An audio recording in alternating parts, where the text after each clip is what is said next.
What's your complaint? I am HR. Oh, it's about you. So Me? oh, You have no problems with me. HR. Zero problems with me. You understand? There are zero problems. HR's not here for you. It's here for the company. I was going to say, I'm here to represent Come on, Hair of the man. Dogcast, the company brand. Yeah. I don't know. Speaking of which, welcome everybody to another episode of Hair of the Dogcast. My name is Stoy, the quote unquote CEO. I am also HR. I am also the janitor. I am also the front office secretary. The first, yeah, I'm your flight attendant as well for this flight. And alongside me is one of the pilots, Andre. Hello. And Luigi is going to be the ramp agent underneath, smashing your bags underneath the cargo holds. I guess so. You know, it's how I take out the frustration that is my life. Yeah. Fragile. I mean, yeah, sure. Yeah. You do it. I used to, that speaking of which, way off topic, but I used to be that when I was in college, my first go around, I was a ramp agent for 4 years. Really? And I was working, I did a lot of like vacation flights to like Cancun and Puerto Vallarta and shit. That's cool. And let me tell you, my disdain for people, these old white guys with golf bags. My God, real. It's like real, anywhere. Real you're gonna specific. Go to Puerto Vallarta. Like real specific there. Because I know for a fact. Listen, I'm stereotyping like hell, but I know you're an old white guy. Okay, you don't have to tell me. It's like, tell me you're an old white guy without telling me you're an old white guy. You show up with a big plastic bin of like golf clubs. I know who you are. Okay, I already don't like you. In like what? Like I'm gonna say like 20 years ago or something. Yeah, I would say this was 20 years ago. Yeah, early 2000s. Yeah. Oh yeah, for sure. Old white guy, bucket of golf clubs going to Puerto Vallarta or Vallarta. Yeah, I always think of Puerto Vallarta, which is the made-up place from Venture Brothers. Oh, so okay. like I can never say Puerto Vallarta because I just hear Dean Venture saying something completely different. Man, that's a blast. Venture Brothers. God, but dude, my favorite. Well, Cowboy Bebop's my favorite TV show, but Venture Brothers, Cowboy Bebop is such a vibe. It's like it's the greatest piece of media of all time. But that's not what we're here to talk about. We're here part of the Dogcast Network, though, so be sure to check out some of our other shows like Zombie Dogs, Popcorn Dogs, and Retro XP. With that, let's get started. If you want to get access to bonus content and episodes from these other shows, I forgot. I'm doing the whole like go fuck yourself San Diego thing. I'm just reading the script and I'm like, shit, I forgot I added stuff. If you want to access to our bonus content and episodes from these other shows, be sure to check out patreon.com/hairofthedogcast. Consider becoming a Patreon and help out the network. Just a reminder though, if you just anybody out there, if you plan on buying Marathon, if you cheat, you're banned from life. Bungie said it. It's true they did. Hard stance. Like hard on stance. business. Yep. Like you fuck around, you find out real quick. Don't be as evil as the people in the game in the narrative. Because you'll get banned. And like, it's an interesting take. Yeah. But we all know people want to shortcut their way to, of course, to be good, to be skilled, or be be good, so to speak. But it's a hard stance to make because, what game was it? There was a game that came out recently that put all cheaters in their own lobby. I heard about this. Shit. I forget what game it was, but I was like, that's kind of clever. It's like that. You know what? If you want to cheat, you go play in this cheaters lobby. Wasn't it a Call of Duty game? No, I feel like what was it? I know what you're talking about. I heard of it, and I was like, "That's clever." It wasn't Overwatch, was it? No, honestly, I think it's like to straight up ban people, especially for a live service game where you're already going to be hurting for numbers. Wasn't it Warzone? I don't know. I swear it was Warzone. Let's consult the Google. You're right. Oh, okay. Yeah, you're right. Warzone? Yeah, you're right. Warzone. Yeah. Okay. That. Yeah. That's what I thought. Yeah. You know what? Okay. That might actually be fun to just, 100 cheaters drop out of a bus. All cheating against each other. Yeah, So, that might be funny to watch. Yo, this guy's cheating. Yeah, dude, so are you. Why are you complaining? Yeah. Yeah, right. Yeah, yeah. That's You're why cheating. you're here. I'm cheating. Yeah, no kidding. Yeah. Who can cheat harder? Cheat better. Yeah. Come on, man. Why aren't you cheating good enough? Yeah, right. Turn on It all is the fun hack. playing. Like I keep hearing that about because a lot of the servers for the older Call of Duty games for like the 360 are still active. Yeah. Right. And But just full of cheaters. yeah, Probably. like at this point, Yeah. like I think didn't they go back and fix Team Fortress 2 because for like a decade there was just no reason to hop in. Yeah. It was just really aimbots. Yeah. Really? That's crazy. Yeah, and like people were just like, you have one of the for years we're like telling Valve like, please, you have one of the best, most fun multiplayer games ever. Can you just like fix it? Can you just just a little bit? Just pay attention. Yeah. Exactly. Yeah. Come What, on. yeah. What was it like? It was like Valve's anti-cheat was like so antiquated that it was like At that point, yeah. At that point, yeah, for sure. But I can't remember what it was called. I was trying to think of what it was called when we were talking about, getting banned for life in Marathon earlier, because I used to have to watch that thing load every time I got into a Counter-Strike server. Yep. So, interesting segue with jumping into the news right away. I discovered this website recently, and I thought it was worth mentioning. Playing so if you're playing a game like Marvel Rivals, Overwatch, I think Valorant, League of Legends, or Counter-Strike, and if you're suspected of playing against someone who's cheating or who's just straight up grifting you, you can post a bounty on them, John Wick style. That's crazy, dude. Yeah. I'm like, this is hot. Like, so it's this website called intlist.org. So basically, the site operates as a bounty board. Users can post monetary rewards, so you could put $5 down and be like, someone needs to take this guy down, bro. That's on specific players they deem toxic or throwers. I don't know what that means. Someone who like throws the match because they didn't get the character they want. Oh, playing League of on Legends purpose. Yeah. I remember there was a very famous League of Legends player that was just like, highly ranked, but was like, if I don't get the character I want, he just shits the bed. Really? So yeah. I mean, I remember when I first was playing Overwatch, and everybody wanted to pick Hanzo. I remember. Yeah. And everybody was picking Hanzo, and like you get two guys that would just drop out right before the match started because it's like, well, if everybody else is Hanzo, I don't want, so yeah. So basically, other players can then claim these bounties by queuing into a match with the target and holding them accountable, quote unquote, according to the website. And essentially, they get paid to target or outperform that reported player. So apparently, the website has a lot of checks and balances, because to me, I'm thinking, okay, if you're a grifter and you're a cheater yourself, what's going to stop you from using this service? So to do what? Well, to like just grief people. Because that's all I see this being. Like, this is just going to be a universal grief machine. So, like, if you're a griefer yourself and you can like grief other people, that's all this will be. Yeah, it's just like it's a cycle. So I hate this idea. I really do. This is hilarious, honestly. Like, I hate it too. There's no reason for this to exist, but to prevent fraudulent claims, the platform requires like specific verification. So they must submit match history as proof that they were in the same game as the target. So you can't just go reporting, this dick down the street or like one of your classmates or whatever. Right.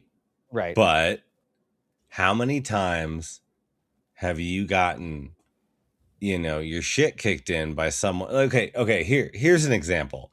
So I used to go. I think I'm going to be on the same boat as you here. I used to go to an internet cafe 20 years ago. Guys, remember those internet cafes? Yeah. This place had custom made machines, like these sweet domed speakers. Eventually, after going there and like yelling about it a bunch, they got headsets at every single station. So like long before everybody had headsets, I was in Counter-Strike matches with it would usually be like 3 or 4 people on your 11 squad team that would have a headset, and but everyone else could hear you, and you'd be like, we're going this way, everybody go this way, like, that kind of shit was great.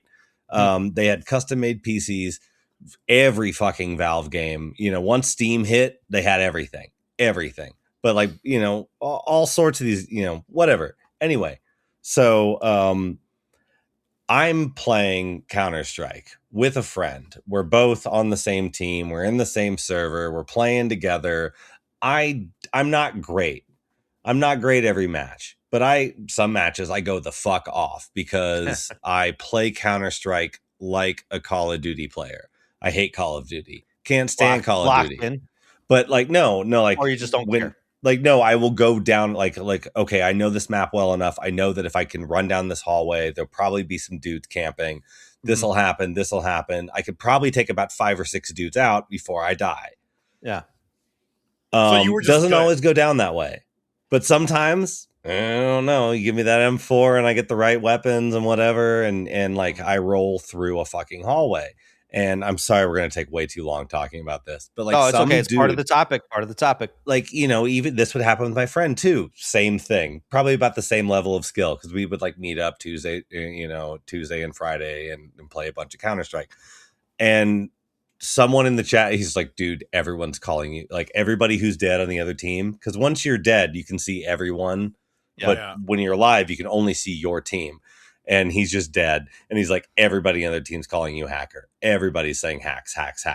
Because you're just like, I ran through a hallway and just murdered everybody I saw. It's going to be that bullshit. Yeah. Like, really I is. sucked. Like, I honestly sucked. I couldn't have gotten onto a clan if I tried. But like, I was just I knew the office really well and just happened to have one hot game. Yeah. And I would have gotten bountied under this stupid bullshit. Like, come on, man. Come on. Yeah. That's why I got to wonder, like, because apparently this is all run by admins. They're actually looking at every post. So I got to imagine they're probably, at least I hope so, they're vetting a lot of like posts or like bounties where they're like, nah, man, this is just a get good situation, or a skill issue situation. Because, yeah, like you said earlier, man, how many times have you played multiplayer and the same guy clapped you 6 or 7 times in the same match? It gets you pissed off to the point where it's like, I'm targeting this guy directly. But not so much to the point where it's like, after the match, I'm like, ooh, I'm going to get this guy good. Yeah. Like, it just, like, I don't know. That just feels like so much stuff that could go wrong. Like, I think it's cute that they want to like moderate it, but like, I don't know. Everyone says we're going to moderate our shit. Who believes that anymore? Right. We're going to moderate it with AI. Yeah, great. Even more of that. So, like I said, claimers must submit match history as proof that they were in the same game as the target. The person who successfully claims the bounty receives 80% of the pool, while the website itself, retains a 20% service fee, as, of course, par for the course. All claims are manually reviewed by admins within a 7-day window before payouts are processed via PayPal. So that's great. Imagine someone saying, "What did you do on a Friday night?" And you go, "I online bounty hunted for a couple hours." Like, I was playing League, and this grifter was like on this other team, so I put a bounty on him. Okay. Imagine that would being be so good. Going to work on Monday and be like, "Yeah, I did this." Jesus. Imagine asking a friend, "What did you do on Friday night?" And it was like, "Well, I had to meet a quota of like 80% of bounties approved by the company that I now work for from home." And so I had to go through a bunch of footage and watch a bunch of game tapes and be like, well, this maybe it's not cheating, but I have to get a certain amount because they're getting 20% cut on all of this stuff. And so the website's got to make their money. Admin, yeah. Like, that's what I see someone like sitting at home, like having to fucking do this shit. Like, that's so like, funny. oh, well, we're not getting enough money out of you from these, but you're turning most of them down. Yeah. Why? Yeah. So, I mean, I can't imagine this website lasting that long, but I hope it doesn't. going on the website, there's tons of stuff. Like it's actually a well curated site. Like it's looks like very well designed. I mean, from a website design perspective, not that I'm an expert, but I'm like, wow, this looks legit. In a bad way. I'm just sad that like companies can't do this anymore. Like it seems like maybe there is a need for this.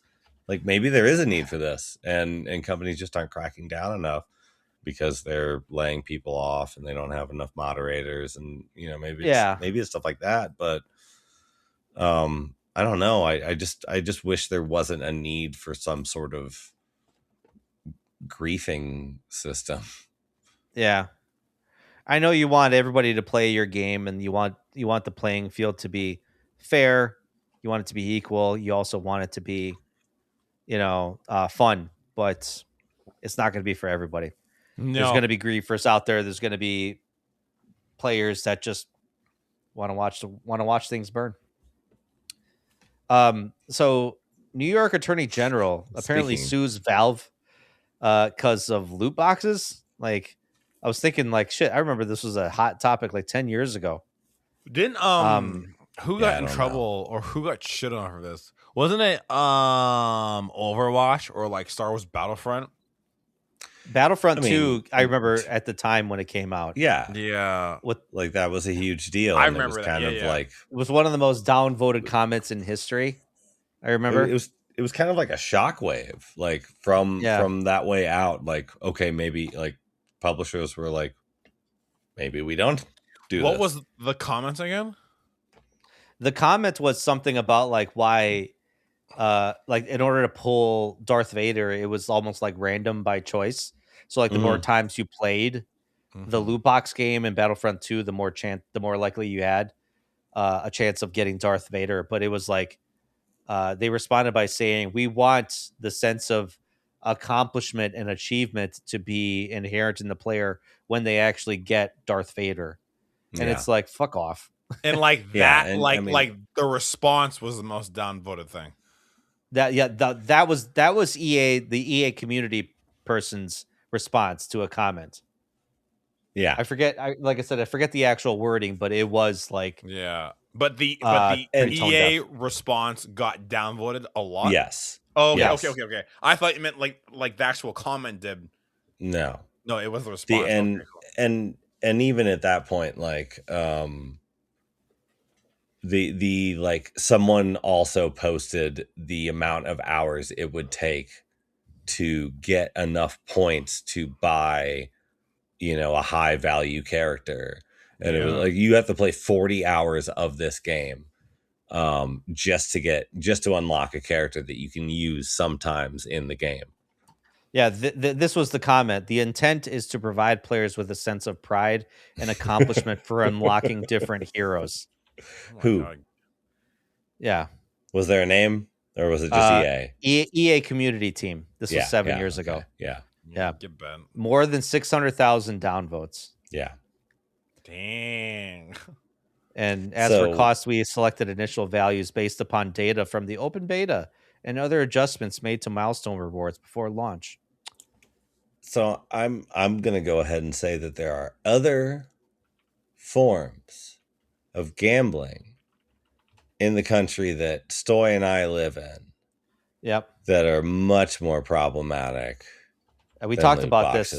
I was going to say we talked about this just recently. Sports betting. Do you know why, like, Dota hats used to matter and Counter-Strike skins used to matter? Stoy, tell the good people why Dota Counter-Strike skins and Dota hats used to matter. I don't remember it ever mattering. Because you could gamble on it.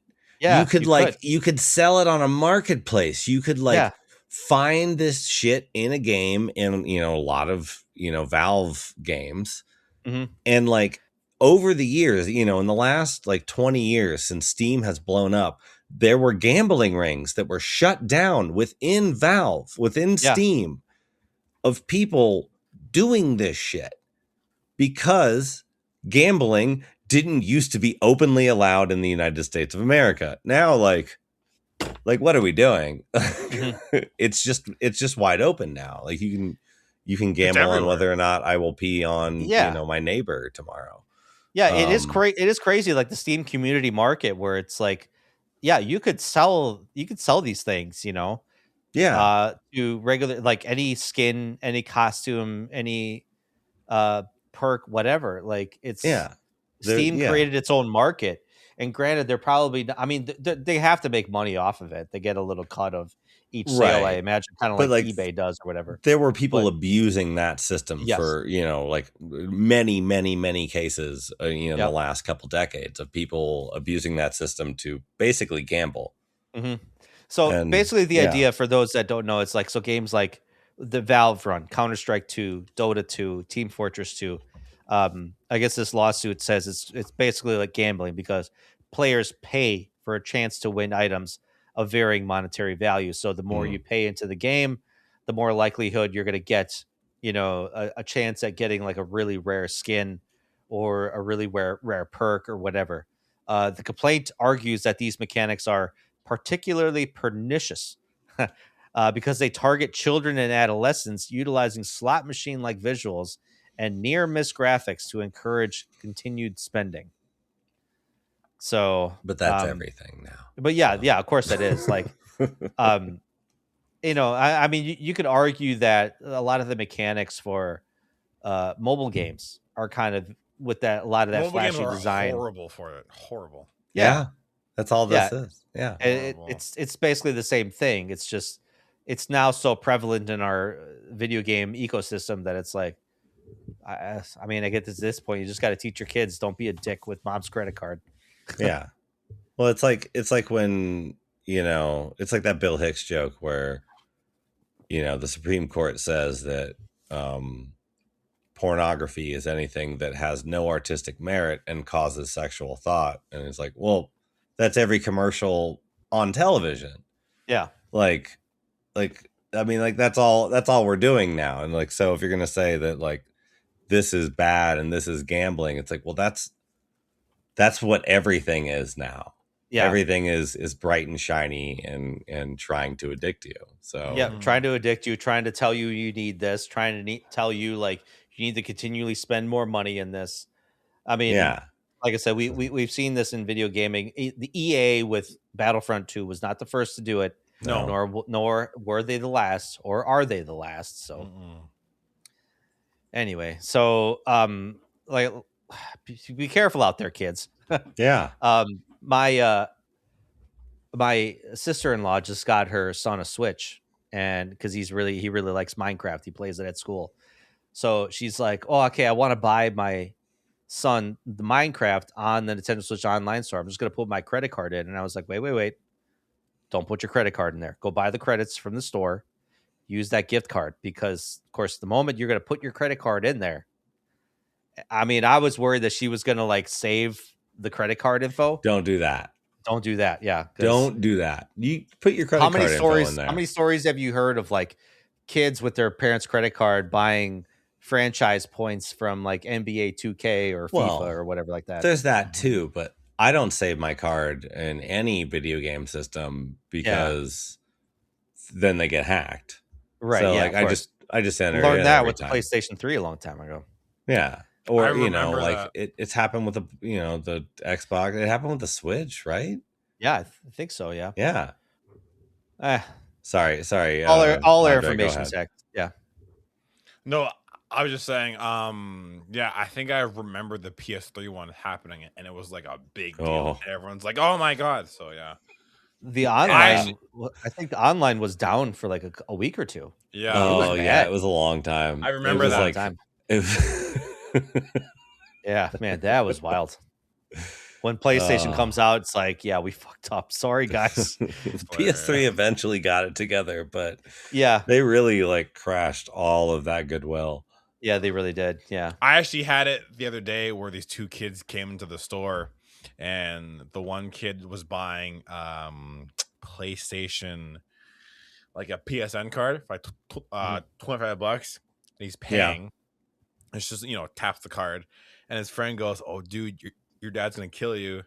And the one kid buying, he's like, "Oh, my dad doesn't know I took his card."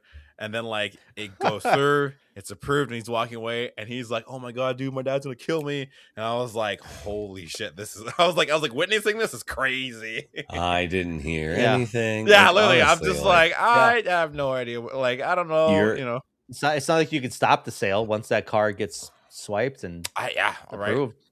Your employer is going to say, plug your ears. Also, I'm surprised your employer would tell you to not give those people that advice about the PS5 Pro and just sell them a goddamn PS5 Pro. But Yeah. Andre out here doing doing the Lord's work. Well done, sir. Helping. I mean, like, helping look, people. like my, like, of course, sales are good, but at the end of the day, it's like either the person buys it and then say in like a week or two, they come back and they're like, this doesn't work. And now I have to deal with like that. And like after you open it, you can only like exchange it. And some people don't understand that. So it's like, it's like, and then you get to sell the used one for way more money. Exactly. So it's like, and EB Games and GameStop love that.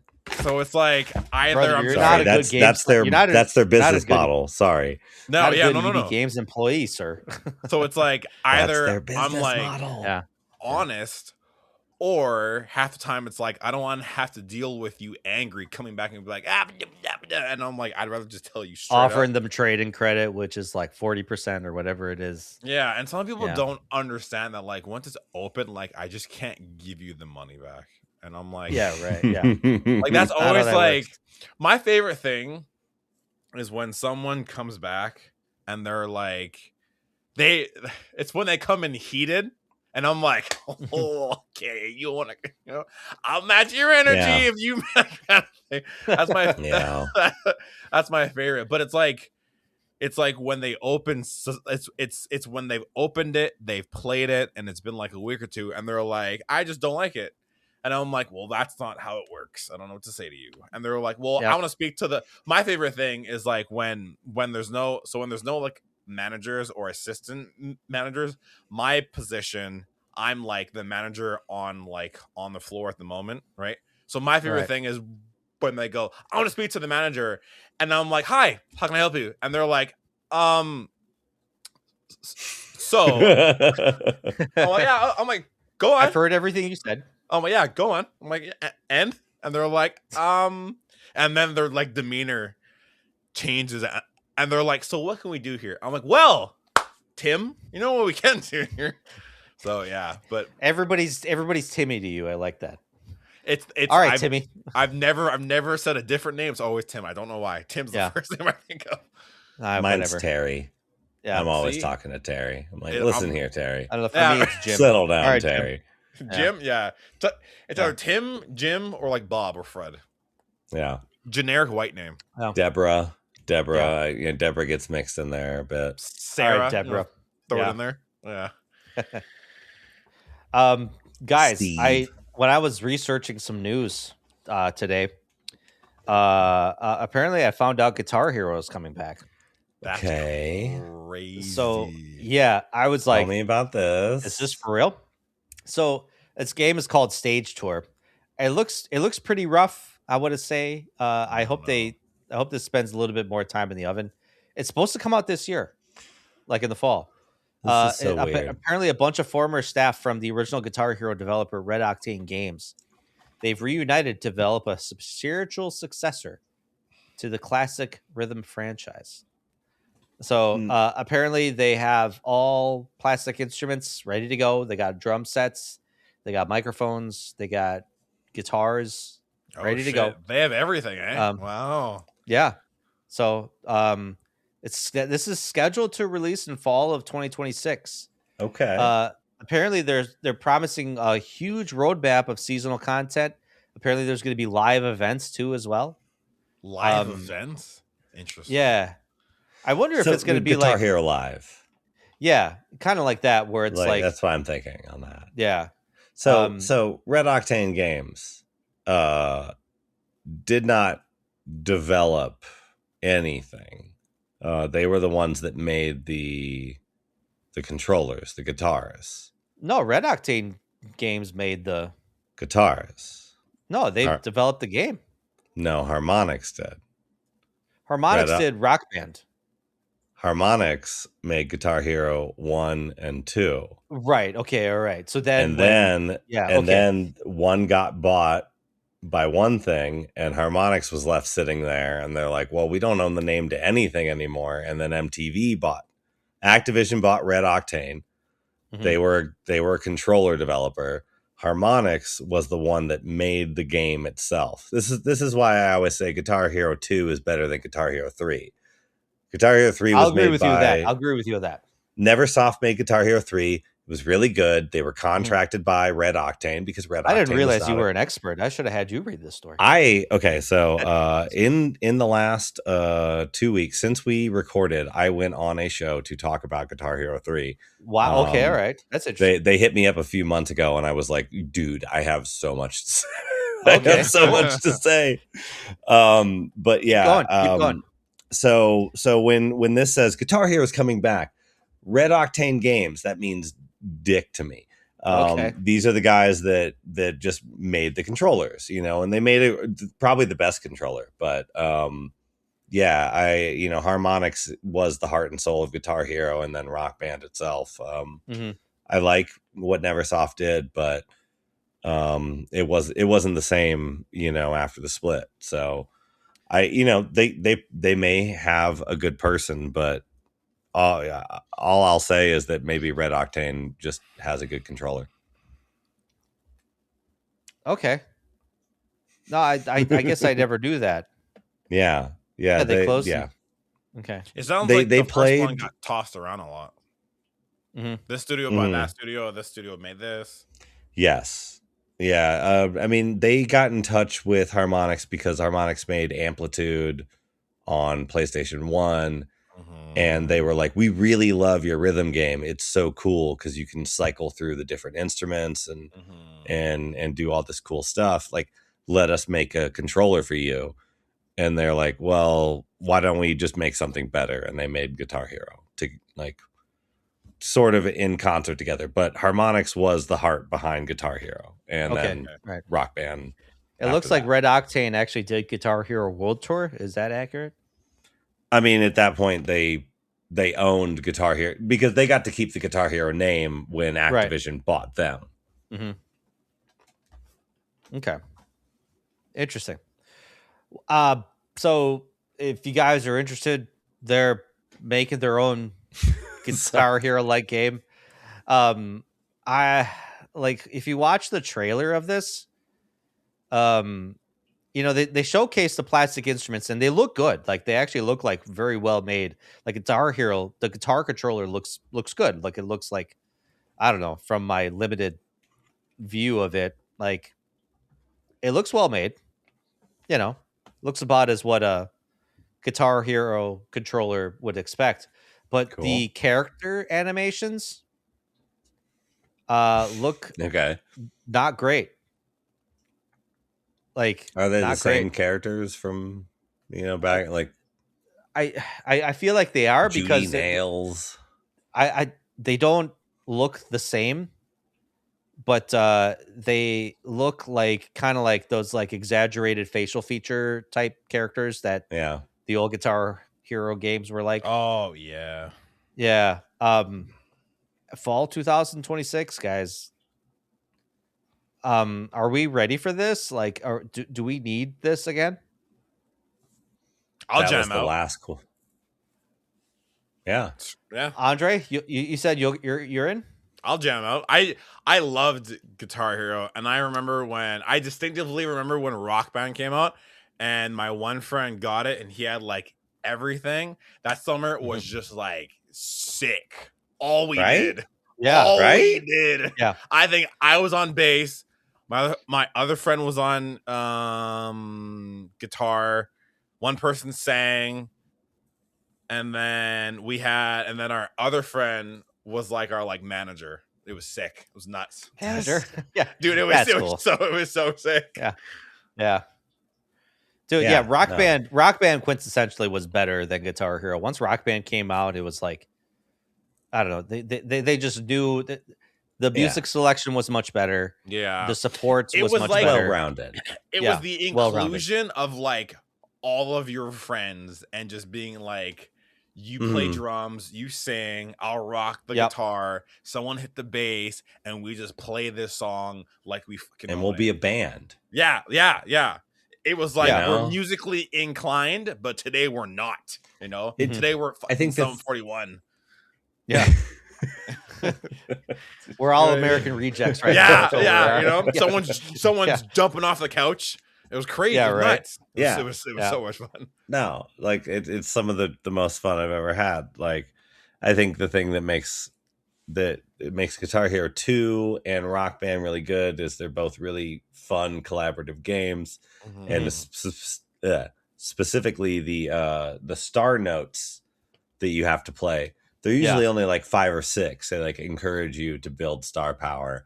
And in Guitar Hero 3, it's like, nail this 20-note chain and you'll get some star power. And I was just like, fuck this game. Yeah. And it's always the hardest part of the song. Yeah, Like, you know, and like eventually it's fun, but like it just ruins the whole song. Like, nope, this passes. I'll have to do it again. Like, you know. And then in like but Rock Band, when someone got like a guitar solo or a drum solo, right? Like, And it's just help like the your one ass person out.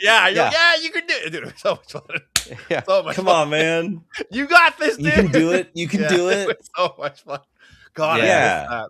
Oh, so I know. I don't know if we're gonna get that same vibe, you know, with this one. We won't But, know because no, you know. I mean, we won't be the ones buying it. I don't think. I don't know. I mean, it's enough for maybe a new generation to be interested in. Yeah, I would love to see like as an adult now, I would love to see like a group of kids like go through what I went through. I'd love to see that. Would be cool. That would Yeah, be but like, like you know, cool to see them be like, yeah, dude, you can do it. I'd be like, yeah, you can do it, dude. Yeah. But like, who knows if that'll, you know, be what this ends up being. It would be cool if it caught on and like a whole new generation of kids are like, cool, Mr. Brightside or whatever, you know. But I won't play that song. Yeah. But it, you know, like it can't be one whole. I don't know if it can be an entire set of instruments. Like, this was the last question that was asked to me on the show I guessed it on, which is Switch to the Past. It used to be the GameCube Was Cool podcast. Okay. And then they did all the GameCube games, and now they're just kind of doing a lot of like old nostalgic things. But the last question was like, do you think this could ever happen again? And I was like, I don't know. it's But hard. I it's I hard to definitely tell, don't think you can sell all the instruments at once. I think you have to do it the way you did it. It happened before, which is like everyone just kind of has to have a guitar sitting around, and then you sell them the drums. I was going to say, are you suggesting they just sell the instruments individually? No, I just mean like the way it happened organically was like with Guitar Hero 1 and Guitar Hero 2, those guitars would work with Rock Band if you had them. Yeah. And you just kind of had to get everyone used to the idea of like, well, I have this guitar, but so does my friend. He's got one. And he comes over like, oh, and you know, I was doing, you know, or like I have a really good job, so I've got 2 of them or whatever. Yeah. Like, you can't just sell people who have no plastic rock and roll instruments 3 plastic rock and roll instruments and a microphone and expect it to catch on like that. I don't know. Right, That's my take. Yeah. And like, you got to have a really good friend group. I think especially in today's gaming landscape, that would be hard to sell. Like, like, hey, do you want to buy this game, a drum set, 2 guitars, and a mic for like an X amount, like an X price? Or do you want to buy this hype game, you know, quote, I put like hard air quotes, this hype game, or like a super fun game with all of your homies, and you can just like be a band that you've always like. That, I feel like back then it was easier to sell that. Nowadays though, it's like I just think it'd be harder to sell. Yeah. I agree. My awful, horrible capitalist mind is going off now. What if sorry, boy. I just got a What are you doing, weird Luigi? text. I just got a weird text. Sorry. Okay. What if you sell the instruments real cheap, and then you try and get everybody in on a subscription model, and that's how you do the game. It's like a streaming service. At this point, you could probably make that work. Honestly, I think low that's key, the only way to make this work. that could work. That's the only way. Spotify's Guitar Hero. Yeah. Low key though, every week, every month, you get an updated playlist that you just keep adding and adding and adding. Yeah. You'll suffer a loss from selling the instruments. It's the probably. Gillette thing, It's the old school like Gillette model that video games have been following almost their entire existence. Yeah. So yeah. Well, coming out for PC and as of yet unspecified consoles. So pretty sure we'll at least see it on the PlayStations and the Xboxes. PC. Who knows if we'll see it on the Switch? So interesting. This is the one. Yeah. So that's it for the regular old news. Luigi, what's happening at Sony?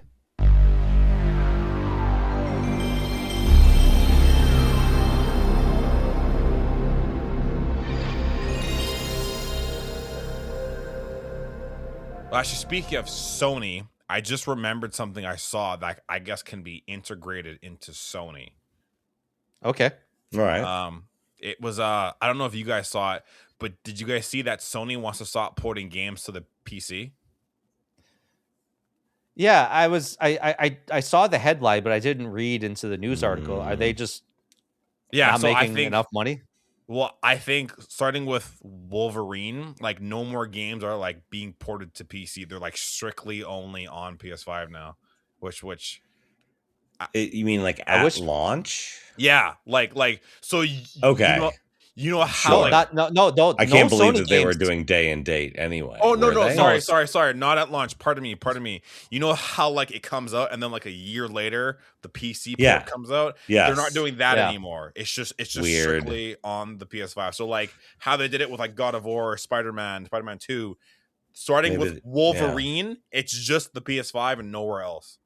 Maybe they just feel like they've eaten enough of Xbox's lunch that they don't have to go on PC anymore. Sony's dropping their guard. Sony's like, whatever, man. Yeah. I made the joke and just said they hate money. So that's not it at all. No. That's why I'm wondering, like, if it's like, I mean, it's kind of a funny answer to it, but like, it's got to be not financially feasible enough for them to be like, it's never that. I mean, there's development costs and all that stuff involved, and plus everybody says that about Nintendo. Yeah, PC ports they hate money, but tricky. And like, the people saying it about Nintendo, it's like Nintendo's doing, I'm sure, very, very well. So. They're fine. Yeah, they have plenty of money. They don't need your money. Yeah, Tim. No, guys, please stop. Tim, stop spending money on the Nintendo eShop. Yeah. Speaking of, stop buying those hentai card games for $1.50. For $1.50. Oh, Jesus Christ. Speaking of Sony not wanting to spend money to necessarily make money, or I guess they did want to spend money to make money. Anyway, speaking of something sort of like that, Sony has shut down Blue Point Games. After buying them and, not really getting a whole lot, really. Like, didn't they buy them after Dark Souls and then just and they had them work on a God of War live service game? Yes, which would have been that was what they bought, the most celebrated, one of the most celebrated remake houses of the last decade. They bought them and put them on a live service game. Yeah. They also made... I mean, Shadow of the Colossus was amazing. Yeah. Before they were bought. I also heard that the head of Blue Point, and this one hurt. This one almost made me cry. Not actually, but I was like devastated. Apparently, the head of Blue Point, his dream remake game was to remake Legend of Dragoon. I was pissed. God. That was me. That was me. I was like, oh God, why? Like his dream game that he wanted to do was to remake that, and I was like, are you kidding me? I was like, why? I was like, maybe he will. Maybe he will just like out of spite now. Like, let's Please. just do something. Please, I will kickstart it. I will donate. I'll give you my freaking life savings. Do it. Andre will do it, guys. Andre's gonna do it. I will fund this whole damn thing if I have to. Yeah. So Let's yeah, go. Blue Point had an interesting kind of catalog. record. Like they did the Uncharted, the Nathan Drake collection Mhm. for They did? PS4. Oh, Yeah. Gravity Rush remastered. I think that. I For the love PS4. Gravity Rush. What the fuck? Yeah, Right? yeah. I Dude, love Gravity. Like, Gravity Rush is so get on my cynicism train. Like, please. Like, Yeah. they have done nothing but banger after banger after banger remake Gravity for Rush is Sony. so For Yeah. Sony. For like Sony. for like a decade or more. They did the God of War collection for the PS3. God of War 1, 2, and 3. the Oh whole my collection. god! What? Yeah. Yeah, Dude. man. Holy! Why? Why they get shut down? I know. No You kidding. just put down a good 'cause- dog for no reason. Because they bought them and made them make a live service game. Yeah. And when So- they were like, no, never mind, this is not working. Stoy, you want to go into what they No. pivoted to or tried to pivot to?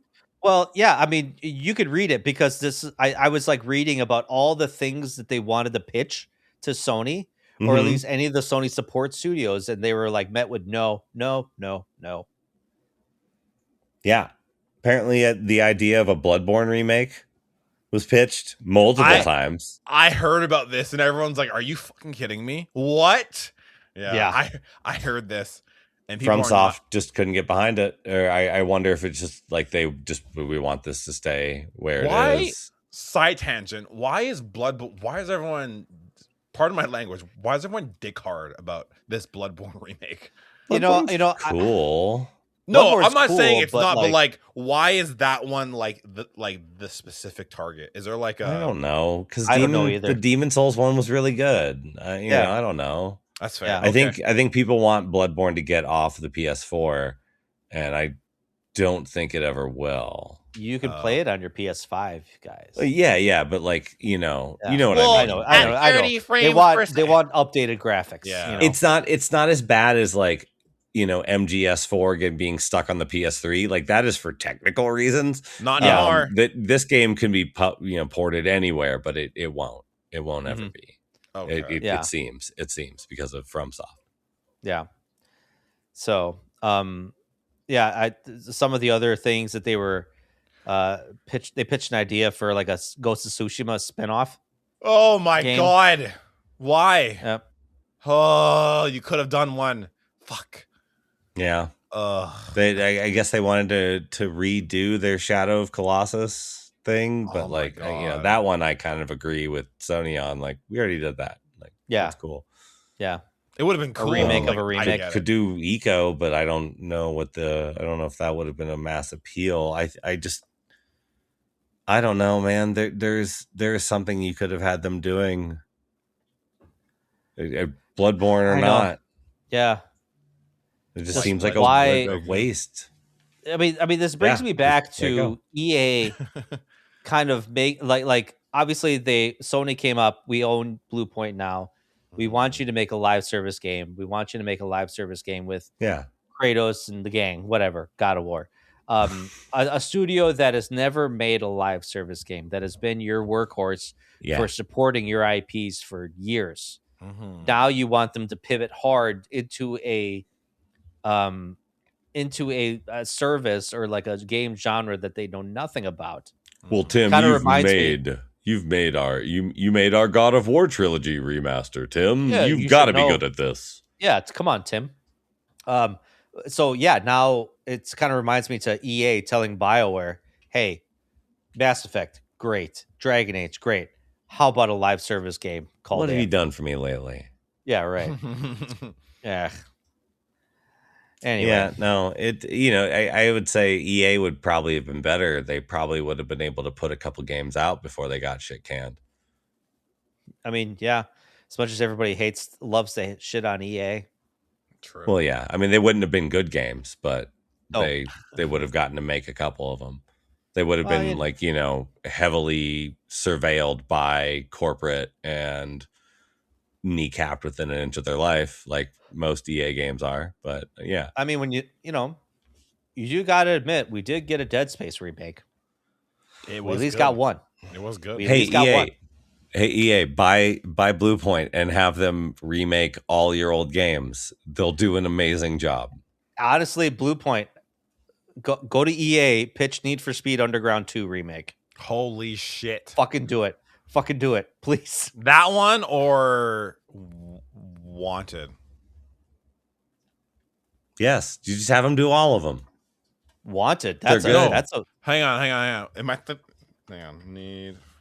Am I thinking Oh, most wanted. Need for Speed Most Wanted. Most wanted. Sorry, yeah. Okay, Most wanted. Okay, all right. That one, All right. that one. I was Yeah, gonna yeah. say, yeah, Most wanted. that'd be cool. So This is my weekly reminder that I just want stormtroopers chasing me in Star Wars Galactic Racer. okay, Okay, we're good. you're, it's coming up on your time, sir. You know your time is coming up. If there aren't cops in that game, I'm not playing it, and I want those cops to be stormtroopers so bad. That would be really cool. It would make it make sense. You know what I mean? Right? Yeah, Right? it really would. It would literally In the grand fit universe. bill. Yeah. Did they say what Galactic Racer? What timeline is it during the kind of like No Clone idea. Wars era? No idea. I don't know. I don't even know Anyway. if it's Need for Speed yet, but I think we cracked the code on that, and I'm just reminding everyone how excited I am if it's real. Yeah. I hope I mean, I know the guys from Blue Point are good developers, good workers. Hopefully they'll land on their feet somewhere else. Star Wars Galactic Racer is set in the New Republic era, specifically around 5 ABY, shortly after the events of Return of the Jedi and the Battle of Jakku. There you go. Okay. All right. Well, Fine. Thanks for doing the research, sir. Thanks for doing the research. I got you. So, because I'm not gonna lie, I was like, that's a great question. When is it? Yeah. I was like, hang on. all right. I'm Yeah. gonna be there. So it's like Han could be around- there. Yeah. Yeah. around Star Wars Episode 7-ish. Is that like? Yeah. Between 6 and 7. Yeah. Okay. Cool. Right. Yeah. All right then. So.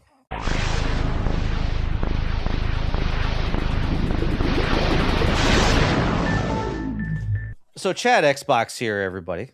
Hey, Chad. Yeah. Hi, Chad. So How you doing over there, Chad? not great. Although Going okay with you? yeah, things are not going okay. Your company seems a little smaller than usual. Yeah. Okay. However, I'm kind of wondering what the future is going to hold now. Yeah. I really am. Maybe ask the person in charge. Oh wait. Yeah, right. Who At is in least charge Phil's right now? always there. Yeah, we did have Phil. You know what? 38 years, man. I know, man. The guy was running it, man. He came after the whole Xbox One debacle, and he's like, I got a lot of shit to fix. To fix. He did. And he did a really, really good job. Yeah, he really did. It wasn't the complete turnaround. Seriously, they got Don Matrick out of there. That train wreck of You know what? If you can't, Silicon Valley, just absolute dork. Oh man, dude, I just still love that scene where Jeff Keighley is like, so these people that don't have a good internet connection or don't even have internet connection, what do you suggest they do? It's like Don Matrick's like, well, we have the Xbox 360 for you if you can't, yeah. He said don't that. have internet. Yeah, he said that. Yeah. Like, and Jeff Keighley's like, so that's your answer? Just tell them to buy an Xbox 360. No. And then Don Matrick's like, no, that's not what I said. That's not what I said. It's like, Get another job is what he said. yeah, exactly. He said, get another job to pay for it. So for Is context, what he said. for the news that we're talking about here, Phil Spencer announced that after 38 years with Microsoft, including over a decade as the head of Xbox, he was the head of Xbox, came in to fix what the Xbox One did. And basically he announced his retirement to begin a new chapter in his life. I can't imagine the guy where this is the last we're going to hear from him. maybe he'll be kind of like a Reggie Fils-Aimé or something like that, where he's like Yeah, kind that of is exactly. just a kinda, guy like, that maybe posts a randomly YouTube video pop or another. in. Yeah. He's Yeah. not going to run another game company. No, he's good. He's good. He's been good. at Microsoft for like almost 40 years. Yeah. I Phil think he's got has? enough Good. he's got enough to do Phil, yeah. retirement. Phil's been Yeah. been at 38 Microsoft years. in many different Yeah. capacities. 38 Yeah. years. Bro's life is kind of set. That's crazy. Yeah. Yeah, he's Holy done. He's good. That He doesn't have to do Microsoft this pension, I gotta anymore. imagine. That Microsoft pension is pretty good, I He imagine. can He's go probably- find an he's- island and Yeah, and oh, watch yeah, it all yeah, burn yeah. down. He's gonna Yeah, right. leave and just be like, "I'm going to the fucking Bahamas. See you later." Yeah. So, I mean, this guy, Phil Spencer, was prolific in a lot of different things. I mean, he brought the Xbox One from the brink. Started kind of really pushing for developing good first party titles at the time. Pivoted hard from the always online thing. They had to. Basically ushered in backwards compatibility. They that didn't whole get out of backwards- E3. Sorry, I'm just saying they didn't get No. out of that E3 before backtracking that. No, that was they- announced at their press conference, which was the first press conference because they always went on Sunday, Mhm. and it was backtracked within days. Yeah. Oh, yeah. Within So- days. They were like, okay, we're going to backtrack on literally everything we announced. And then Uh, Dawn went to Zanga. Yeah. That's Have fun. crazy, man. Holy moly. So, like I said, he ushered in backwards compatibility so that a lot of your old 360 games, which PS4 wasn't even doing at the time, even like original Xbox games, like, and we're talking like hundreds of games Yeah, that you could play backwards compatible, I mean on your they've Xbox One. they've put the Nintendo like Switch Classic service to shame. Like they were Yeah. putting out really good stuff, whereas Yeah. a lot of the Nintendo stuff is just the good Nintendo games. But if you had the physical copies, Yeah. you could use those. Yeah. That's the thing. Like Nintendo Switch Online is great for classics, but you don't own that stuff. Yeah, You have to pay a membership fee. Mhm. Xbox is like, if you have the disc, put it Go in to your system. town. It plays. yeah. It plays. Play Or if Crimson you want to Skies, download, man. or if you want to download it digitally, you want to download your original Halo copy, go ahead, put it in. You wanna And they kind of kept that Blinks going with the the cat? series Go ahead. systems. Yeah, go Yeah. ahead. Is Please. Binks the cat backwards Please do. compatible? I hope so. I would be Yeah. surprised if it wasn't. Yeah, right. What, 360 game? Or is it an Xbox? No, it's an Xbox game. I don't know. OG. Phil Spencer, yeah, OG. So Phil Spencer also ushered in the kind of like the era of the Game Pass subscription, which Yeah, no. is He oversaw like he brought on the good years. yeah, he did. Like the post excuse me. The post Matric. The post 360 good years. Yeah. No, Yeah. Don Matrick is someone who I would describe as someone who is very adept at hopping on a surfboard while it's already kicking ass. Mm-hmm.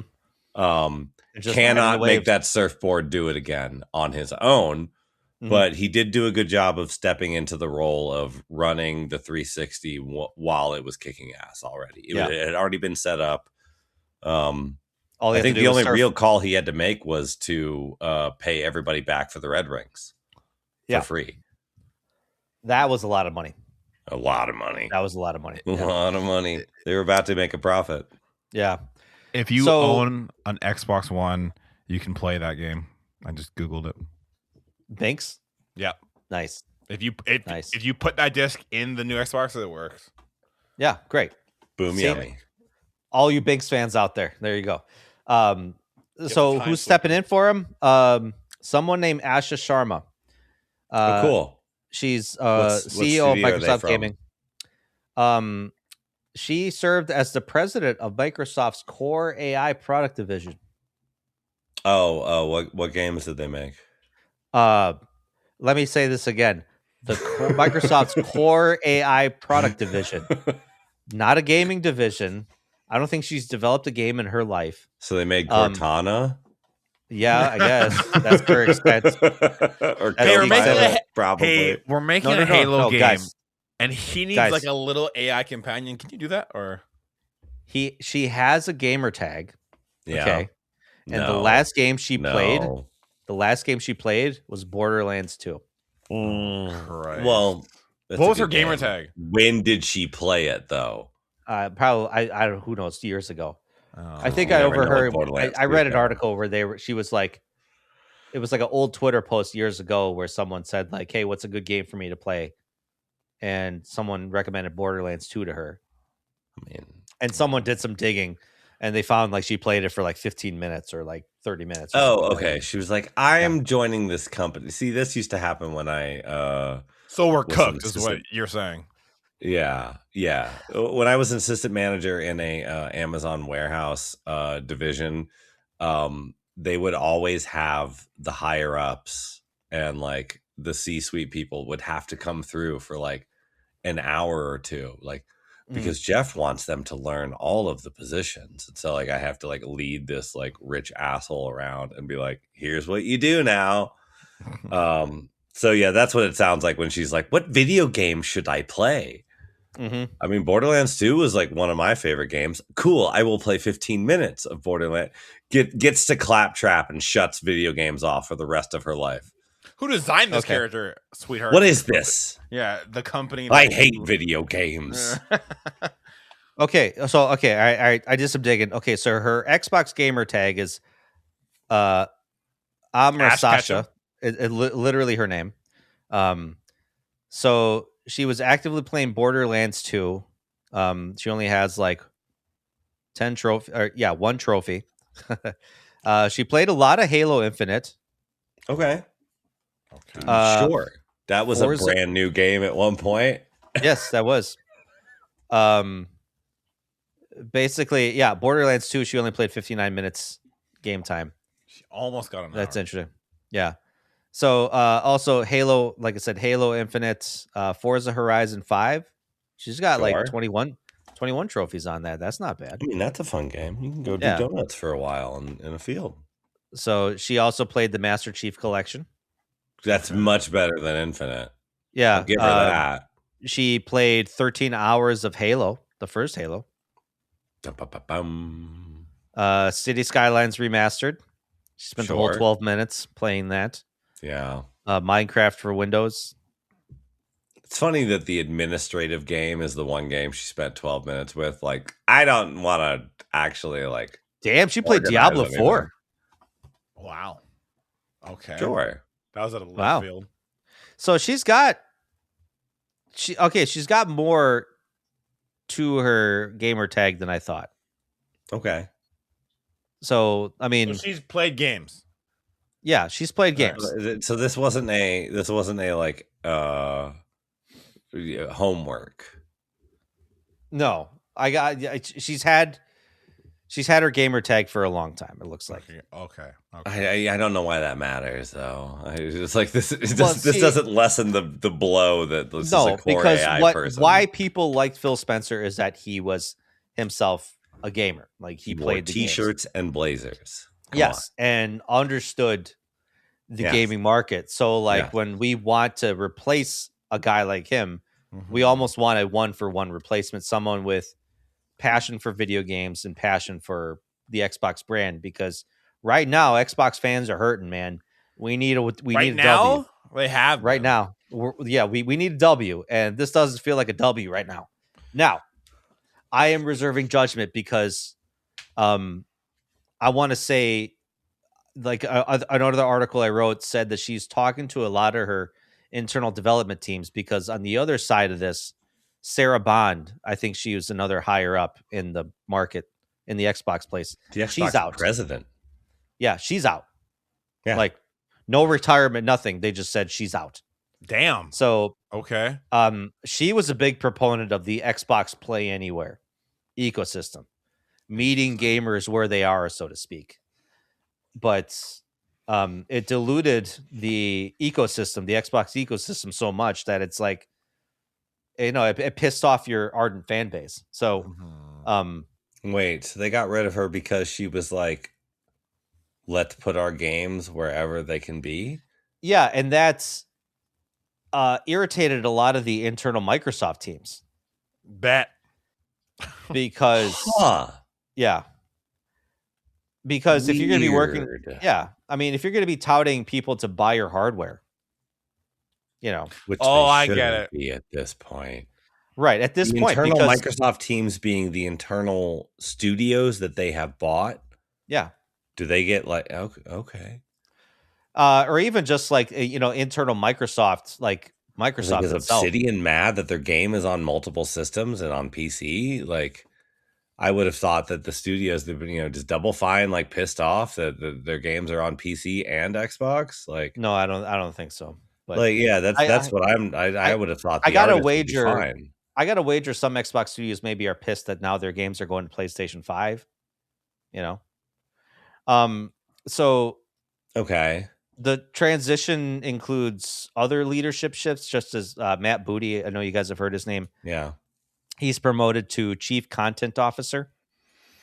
So that's so sad that there is a CO with content in the middle of it now. yeah, what do you think he does on a daily basis? I don't know. What is a chief content officer? I don't know. I don't know Chief- what Xbox does anymore. Chief content. I don't think Xbox knows what officer. Xbox does anymore. He probably Clearly, he probably films TikToks for Xbox. Yeah, great, good for him. yeah, it could be. So It's like, here's this old Rare song we own still. Isn't listen, that cute? listen. the If I TikTok. were okay, and I think this is management 101. You don't want to come into a new role, reinvent the wheel because you have your personal visions of how you want things to run. You talk to your team, you talk to your teams, you talk to your internal development teams, the Microsoft teams, you talk to the other third-party teams that you have. What can I do for you? What can I do to Yeah. improve things here? Yeah. Because it's not your company, it's everybody's company. 40 studios involved in Microsoft gaming. You know? Yeah. Some really good ones. Yeah, like really stellar ones that are making you money. So you want to make them happy. Mm-hmm. So you're almost kind of beholden to do whatever it is that they ask you for, to do whatever it is they want. So if the prevailing thought of all these studios want their games to be played everywhere, then okay, fine, Xbox Play Anywhere, do whatever. Yeah. But if people want to double down and say, we want the ecosystem narrowed, we want Microsoft to do well with their hardware, and we want first party games to be first party games, give them what they want. I just doubt. Don't give me Gears of War on PlayStation, you bastards. Yeah, no, that's not going to happen. I just doubt that Microsoft's 40 studios can steer the ship. This is coming from they top, should be able to, not they bottom. Should be able to. Yeah, I know, but God knows they don't get to. I know, like, come on, yeah, this is coming from the top down. Like, they're like, no, look, we gave you all this money to buy up all these like prestige studios. We gave you all this stuff, and yeah, I just feel like it didn't work. You didn't beat PS5, so sorry. Yeah, and sorry, Andre, go ahead. No, I still want to cut you off, but to go back to what you said, I feel like 40 studios could steer a ship. The only kicker, which I agree with what you said, is that they're all going to want to steer a different way, and we're just going to crash into a rock, and then it's a lot of, well, this is your fault. No, this is your fault, and it's like, okay, well, we didn't get anywhere. Yeah. So and that all can be worked out if that is like, if they somehow like all 40 of those studios unionize, then I'd be interested to see what they come up with. But if they sat down and said, of unionizing right now, that's for sure. Yeah, like if they sat down and said, "Hey, we collectively want this to like go well. How can we work together in unison to make sure that we just don't crash into the rock?" I just don't see it happening. That's my only. If it does, I'll eat my words. I will. Yeah, but it's really hard to kind of see 40 ideas all go cohesively the same way. So yeah, I mean, there's got to be a shared thought, I imagine, between all 40 studios to say like, yeah, we all want X, A, Y, Z. we all want B, yeah, whatever. Yeah. But yeah, granted, at some point, Asha's got to make the tough decisions, the hard decisions that not only are good for them, but also good for Microsoft. I mean, the Microsoft gaming division is like, from what I hear, is one of their biggest producers within the Microsoft ecosystem, so to speak. At this point, yeah. Yeah. Yeah. So Which did not used to be. it did not used to be. So they got to make this work, and they have to maybe take it up the rear every now and then to be like, okay, we got this one Whoa. wrong. I don't You know. I don't see them, barring some absolute catastrophic failure on Sony's part, man. I agree with you. I agree with you, yeah. but I'm hopeful Asha has the business acumen to be like, you know what? I think this is what we need. I don't envy her at all. No. I think she's got one of the toughest jobs in the video game industry right now. I can definitely see like her like coming into, you know, the first day, you know, hey guys, we're gonna do this, and someone walks up to her and says like, don't fuck this up. You know what I mean? Like, Yeah. Don't. I hope no one does that. No. I hope I'm not, nobody does that. I'm not hoping, but like I can see someone being Yeah. like, don't fuck this up. Well, like, please, yeah. kind of thing. You know what I mean? I would say she's inheriting Xbox at a worse state than when Phil Spencer did. Oh Christ, yeah. And that's saying something. At the very least, Xbox had a little bit of, I don't know. It's like they were if cratered, man. Like they still had it, though. Shit the bed so hard. They still at that had E3. it, though. Yeah, they still had it, though. I mean, there was still an Xbox brand. There was still Xbox identity and stuff, even though it was falling in the toilet. But they still, maybe, yeah. So I don't know. It's rough. It's so. Yeah. I don't know what they're gonna do, man. I don't know either, man. I don't envy it. Yeah, I don't envy her at all. I like I said, I have my thoughts on what I think she should do, but then again, I'm just a customer. At the end of the day, that's it. At the end of the day, I'm just a customer. All right, Andre. There's a lot of Pokemon news we got to talk about. So, if you are someone like me, then you would have seen that Pokemon turned 30, which is crazy because I'm 32. So it's crazy to just hear that like Pokemon. That's annoying. No, that wasn't my yawn. That wasn't my side, but yeah. No, yeah, that's me. I'm annoyed. That's okay. Am I the youngest? It feels better person here because we didn't get it. Yes, you are. Yes, you are. Yeah. It feels it feels better because we didn't get it immediately here. Yeah, it took a few years. So for us, it's like, oh, it's only 27 years old in my years. Okay, Mm-hmm. I feel a little bit better. Yeah. Okay. Fair.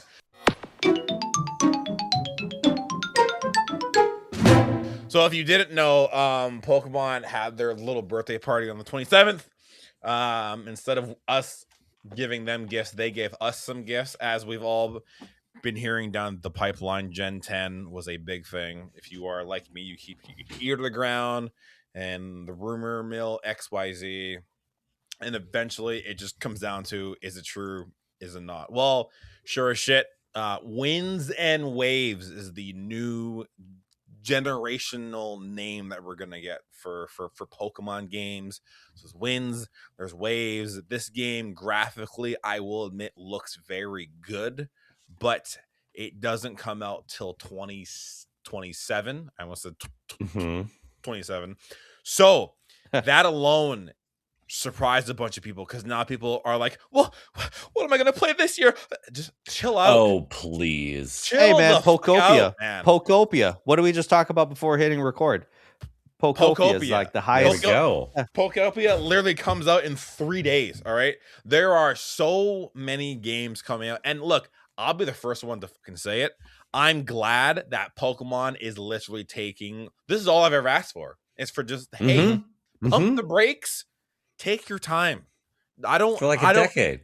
That's all we've been asking for. I don't care if this game came out in 2028. Just take your time. I would rather you have like a finished product than give me some half-ass bag of chips full of like half of air.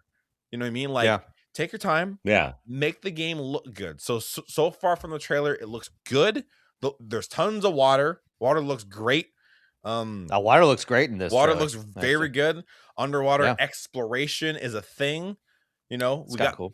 we got the 3 starters. We got Brout, which is apparently a bean sprout with big eyebrows. That's what I've heard. And then we got Oh, is that what it Palm. is? Okay. Yeah, There's like Palm a little Bomb. bird bean sprout. Like Yeah. a little beak. And then Palm Bomb, which is a Pomeranian and a bonfire. And slap those two I words mean, together.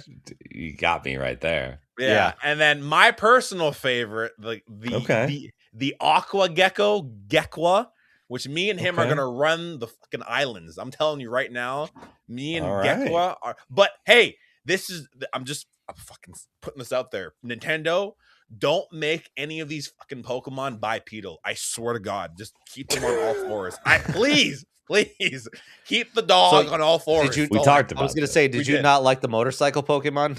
I fucking hate. The fact we talked about this. They always stand up at some point, and you're like, no. All of them stand up at some point. Like Litten turns into like Incineroar and he's firefighting and he's like a lucha libre wrestler. Stop. I would have rather like a cool Hellcat, but no, you've done too much. Anyway, just keep them on all fours, please. They look cool. And then we also got Pokemon Champions, which is apparently everyone's really looking forward to this. It's basically how the Pokemon company is going to go about all their new like events, and like the Pokemon World Champions. Pokemon Champions is basically I think it's a team of 6 and it's 2v2, and this is how this is the format moving forward. So it's all about competitive play. It launches in April for the Switch and then Switch 2. With a mobile version coming later. I don't know if like Pokemon Home is going to be integrated or if you'll be able to swap them all around. But yeah, that's a thing. Pokemon Legends ZA got an update for the Mega Dimension. You're getting you're getting Mega Garchomp Z. So go nuts there. Cool. I actually pre-ordered this game. So Pokemon Fire Red and Leaf Green. That was like a last week thing. But they are now on the Nintendo eShop and you can buy them. And I swear to fucking God, I know there's someone be like, well, you can emulate it. Shut up. Let me enjoy this. All right. Shut up. But you can't emulate. Like, okay, if you know how to emulate better than me, you might be able to trade Pokemon back and forth and all that stuff. Yeah. I don't know how to do that. I might play. Yeah. I might pick up this copy if like enough friends are playing, because I only ever play Gen 1 remakes, and I 150 every Gen 1 remake. And because that's when I get into the game. I will be the first one to fucking say this. The smile, the grin on my face when I fucking booted this game up was unmatched. It was on your Nintendo system. Dude, it was I was like, I was giggling like a child. It was crazy. So I don't care if you're playing it on your fucking Android. I don't care, Tim, what you're doing. Let me enjoy this. Let me fucking enjoy this, please. I'm sorry. Pokemon XD Gale of Darkness is also coming. Weird they didn't do Coliseum, but a little weird, because 1 and 2 or Stadium 1 and 2 are on the 64 one. So and then it went Coliseum and then Gale. So it's like, but we're getting Gale of Darkness. I didn't play that one, so it's kind of cool. It's the like turn-based adventure, like it's exactly. Like a JRPG as opposed to Pokemon of course is an RPG, but like it's like a story-based RPG with like Dark Lugia and all that stuff. Yeah, that I know. Lugia, what happened to Lugia? What happened to Lugia? Exactly. He's more purple than normal. I don't get any of these references. Yeah. If you see the cover of it, then you'll get it. You know what? I didn't realize until today, or not today, till I watched the direct. I was like, oh, that thing was always Lugia. Okay. Oh, you like never knew? Yeah, I was just like, oh, look at that, like black and purple Pokemon. No, it's like that was just always an evil, like corrupted Lugia. Oh, it's like Pokemon Go, the evil water bird. I get it. Yeah, Pokemon Go, if you're still playing that, is celebrating its 10th anniversary, which is crazy. Pokemon Go, side tangent, when Pokemon Go first launched, I swear to God, the world was like at peace. Like everyone, I remember when it first came out, I would see people walking everywhere. People at Every- parks everywhere. Yeah. it was peaceful. You knew when you saw a crowd, it's like, oh, there's something going on there, right? Yeah. You knew. Well, it was the summer of 2016, so Exactly. So something happened later that year. True. It's returning with Pokemon events from the past. So the Kalos Tour is beginning. If you're still playing that, Pokemon Unite, the legendary birds Articuno, Zapdos, and Moltres are being added alongside a teaser for an Electrode volleyball mode, which is hilarious because that's all Electrode basically is, the giant volleyball. Yeah. Along Pokemon XP 2026, a massive new fan festival, wants to take place alongside the world champions in San Francisco, August 28th to 30th this year. And then this thing was pretty cool to see. It's a Game Boy music collection. So it's a little Game Boy, and It's kind of cool. It's a jukebox that you basically insert a cartridge of a certain section of the Pokemon games from Red and Blue, and you can just swap them out and it plays the beat and you go to town. Apparently it's sold out. I've heard or seen complaints that the only downside is you have to like constantly take out and then put like a new cartridges to kind of keep the thing going. Only one plays one. Yeah, but for collectors, I'm sure this is a cool thing. I wonder, a question that I proposed to both of you guys is, do you think they could do it for like Mario, Zelda, stuff like that? Like have like if they made a Zelda one, I'd buy it in a heartbeat. Oh my god, it's like an Ocarina. Oh yeah, dude. Yeah, I'd buy it in a heartbeat. Exactly. I'm deep in thought. That wasn't a look of like, I'm like, yeah. For those out there in listener land, Luigi's eyes are squinted. He's really I he's can't really say that I would. I bought the tiny little portable Game & Watches like in a heartbeat, but I don't know. Yeah. Oh yeah, the Mario and the Zelda one, like straight up. But yeah, I'm still debating on buying that Game Boy Lego thing. I keep seeing it at Target everywhere for Christmas. I want it. It's more of a want than a need at the moment. Yeah, my friend has the NES and the TV, and I was like, "That's nice," but that's cool. That's not for me. That's cool. I have the great I don't know Deku Tree, and that's like probably like that. Yay. That we talked cool. about that. Yeah, that thing is Yay cool. by Yay. Yeah. That's cool as shit. Yeah, I'll tell you that. But so a little bit of a side tangent, but still Nintendo, for Zelda's 40th, they are coming out. I don't know if you guys have seen little replica swords. Have you guys seen those? How little? Like how little? How replica? Replica swords Zelda. Nope. Hang on. I'll see if I can find a picture. I just went to an Etsy store. No. They're like officially Nintendo things. Okay. Where the I saw them on Twitter. Oh, here. Legend of Zelda. Oh, I see it here. Yeah. Here, I'll send the link. Wow. Copy. They even have like a bow and arrow. Yeah, that link there. No. Yeah. So they have the Master Sword, they have the shield, they have the Royal Claymore, they have the scimitar, they have the bow, they have the clobbering thing, they have the trident, they have the clobbering thing. Master Sword, scabbard, and then they have like the Zora cool sword.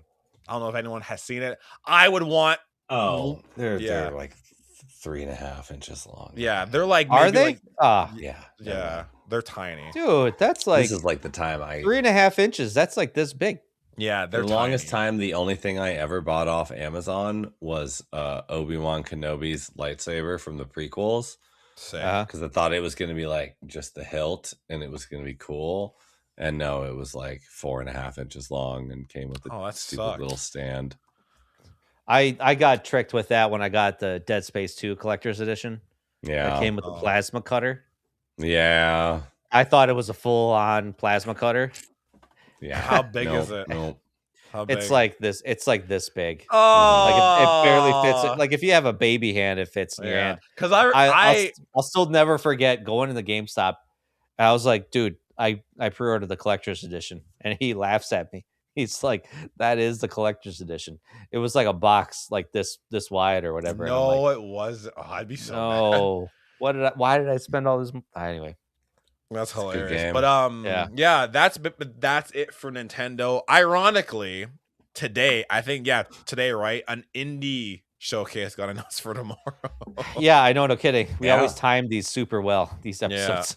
I So mean, we'll have we good news to talk about next week. Yeah, we hopefully probably some really won't. good, in 2 solid weeks. indie titles.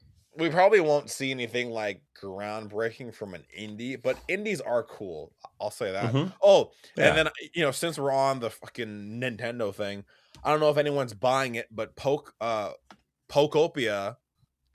apparently is the best thing since like sliced toast. So it like has like a 90 on Metacritic, and the reviews are like 10, 10, 10. Apparently it has a better score than RE9, which is insane. So No, it has my heart. So it looks I might cool though. pick it I up. will say that. Yeah. Yeah, I'm picking it up. I'll definitely let you guys know. I'm just trying to think if there's any like stray Nintendo things that I've seen lately. Not that I can think of off the top of my head. Yeah. No, not that I can think of. But yeah, that's kind of it. It was basically the week of Pokemon, and that was it. There's a lot of milestones this year. I know. I think Resident Evil, it's celebrating its 30th anniversary. Hang on. I think Pokemon 30th. 96 and 86, big years. Yeah. Also 91. Legend of Zelda, Metroid, Donkey Kong. Yeah. I think I actually shared like a photo. Donkey Kong. I think 81, Donkey Kong is so. 45. Yeah, 45 years. Yeah. So there you go. So. Oh, here. Zelda's 40, Metroid's 40, Dragon Quest is 40, Kid Icarus is 40, Castlevania is 40, Sonic is 35, Persona's 30, Pokemon's 30, Animal Crossing is 25, Luigi's Mansion is 25, and Pikmin 25. This is all of this year. I was like, holy shit. Damn. Yeah, big year for milestones. Every 5 years, Yeah. So that's basically it for Nintendo stuff. Pokopia, the indie showcase. We'll probably have some more banger news. Yeah, in a couple weeks we'll talk all about the indie showcase and everything. Yes, sir. But, in the meantime, Luigi, what have you been playing the last couple weeks? Oh boy. The hour in between when I get home and when I pass out has been mostly occupied by Vampire Survivor. I told you it would happen. Yep. I told you it would happen. You did. Did you talk about this last week? Yeah. I talked about it a little bit, I think, in the Doggies After Dark. When we were talking about just like how Steam is just really good for me in a way that or Steam is good for me because I could just fall into Vampire Survivor, because that's what I own Vampire Survivors on. It's on my Steam Deck. And it happens. I talked about Ball X Pit a while back, which is you did? Okay, yeah. It was in the same conversation. Vampire Survivor-y. That's what it was. Yes, that happened too. And I was like, I played a little bit of it, but then I went back to Ball X Pit, and fallen solidly back into Vampire Survivors. It is my sleepy game. It's like I talked about it being the sort of thing where like what I've gotten back into playing is the challenge modes, which they introduced I think a couple years ago. Basically they're a set of levels or characters, or you're limited to a certain number of characters, you're limited to a certain number of weapons, and like the secondary items as well. And so like you can't just get the build that you want to get going. You also don't have all of your upgrades. And so it's like you're starting with a vanilla game, but also with like very like restrictive rules. And so it's very specific vanilla game. It's not just like wiping your save state out. And I've been doing the Castlevania one because they had a big Castlevania update. And so I've been trying to get through that. And the Castlevania update is kind of funny because it's like the regular vanilla Vampire Survivor, because Vampire Survivor is just vanilla Vampire Survivor is a Castlevania love letter. And so it's just bigger levels. The level's just bigger. It feels the same. Like level 1 is the same as level 1 in vanilla. Level 2 is a long library that's very short, or it's not very tall. Like you can't just go anywhere. You can only go left or right, but it's bigger.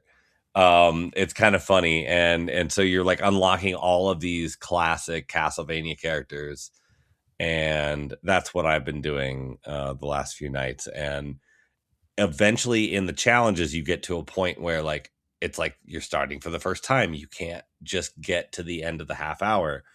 The Nirvana I was talking about, where like that is a game where once you unlock enough stuff or understand the game well enough, it's a 30-minute play time basically till the game force kills you.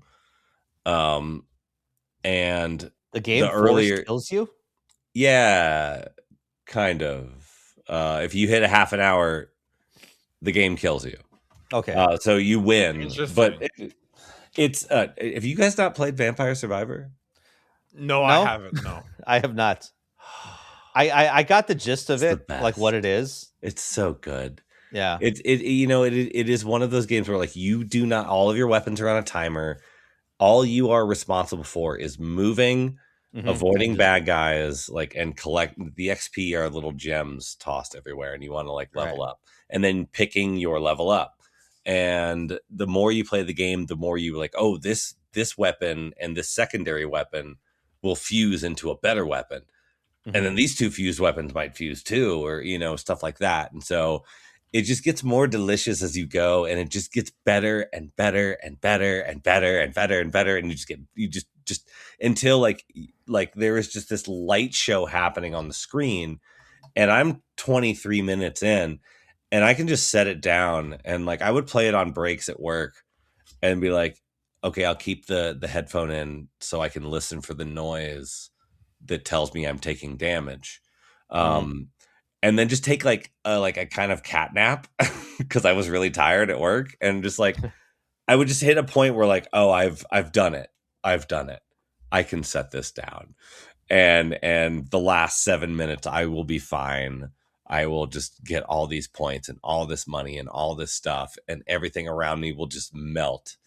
And I've achieved nirvana, as an old co-host called it. So that's what I've been doing. I've basically That's like that flow state you're talking about, right? Yes. There's nothing like a gaming flow state.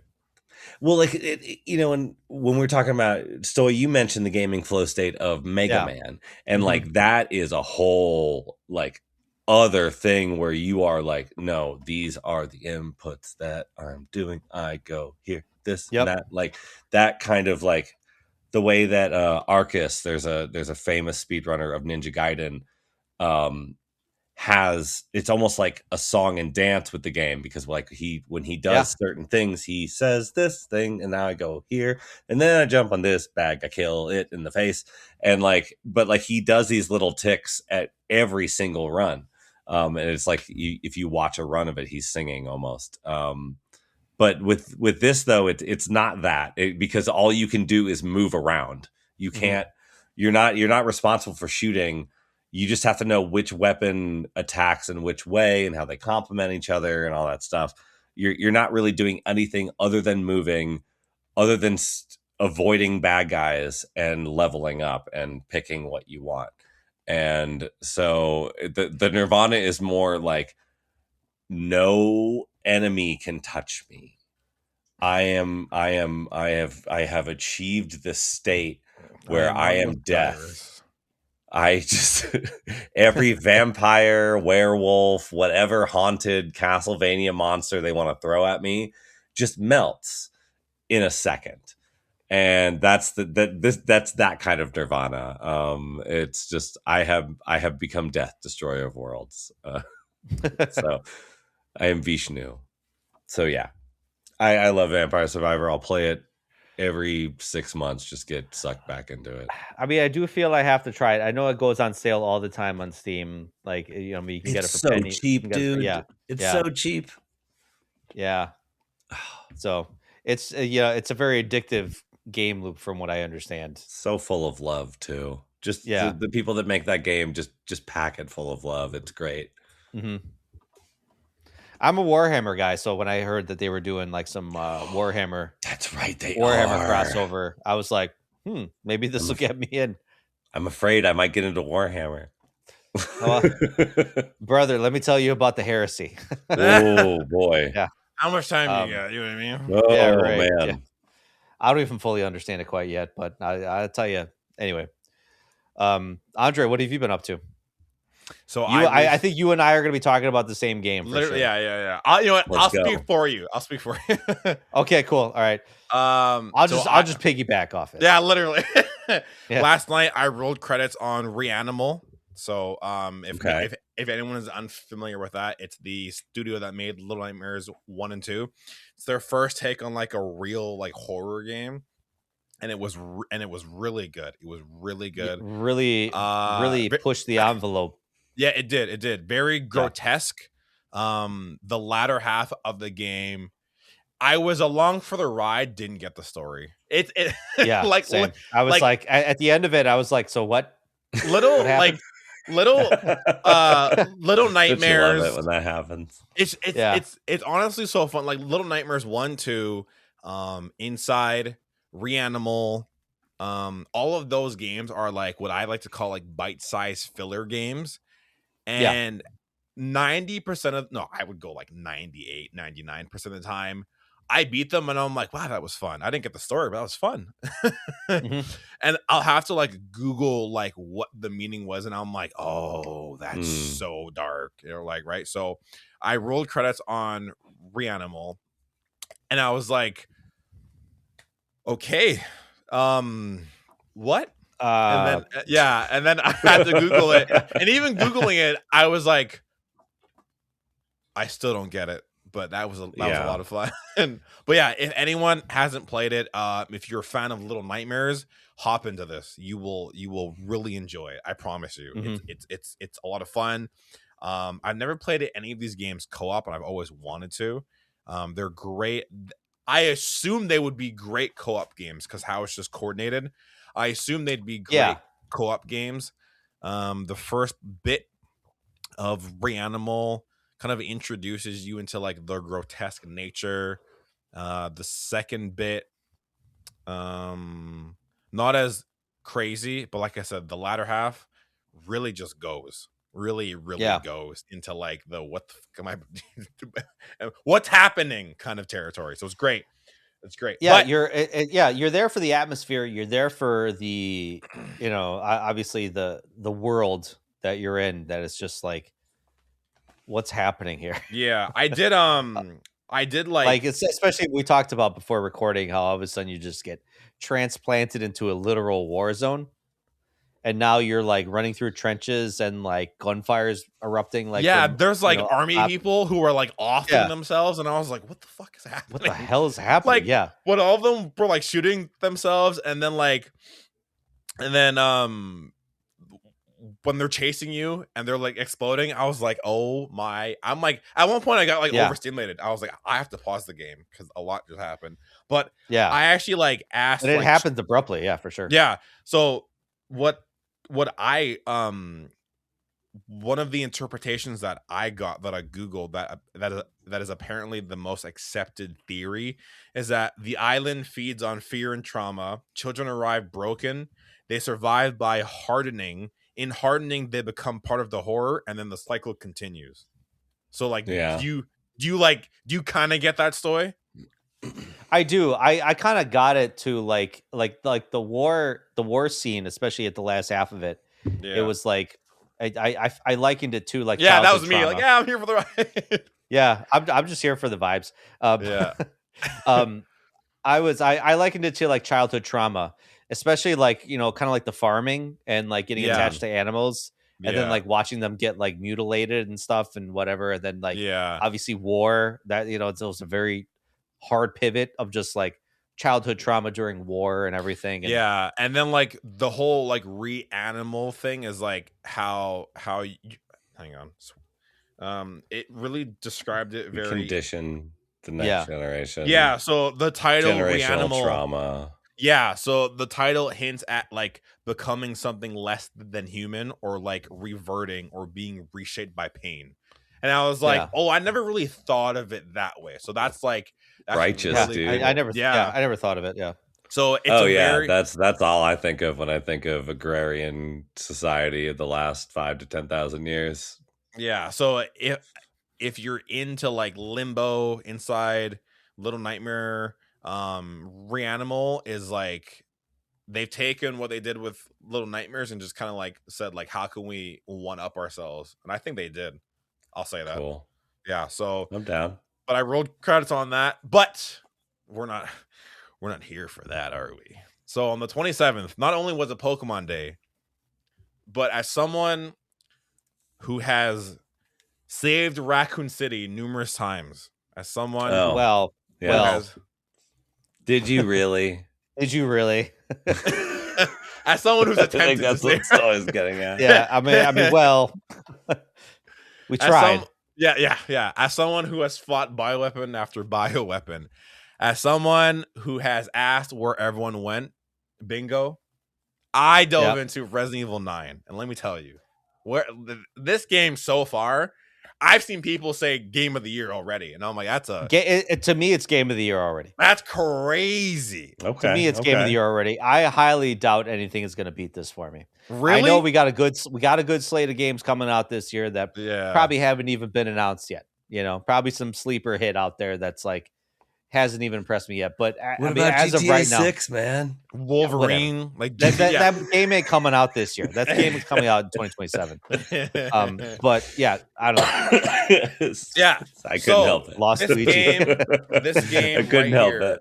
Resident Evil Requiem dropped, and it follows Grace Ashcroft and Leon fucking Kennedy. Yep.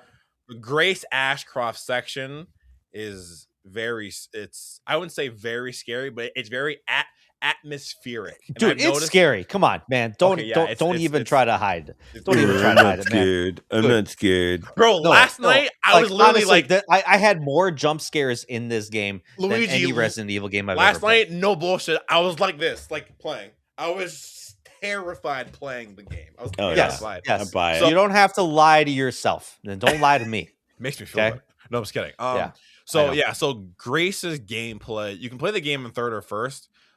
Grace's gameplay, I don't know if it happens. Stoy's a bit. Stoy can correct me here. There's no music in the game, and it really adds to the whole atmospheric thing. Because when you're playing as Grace, you can play in first and third. I'm playing in first, but like her, like she'll be holding like a lighter, and all I hear is. And I'm like, Grace, stop, because you're scaring me. Right? Please. Yeah. Like, yeah, please help me. Right. So it's so you know, she's walking around, she's everything that happened, and I'm like, damn it, stop.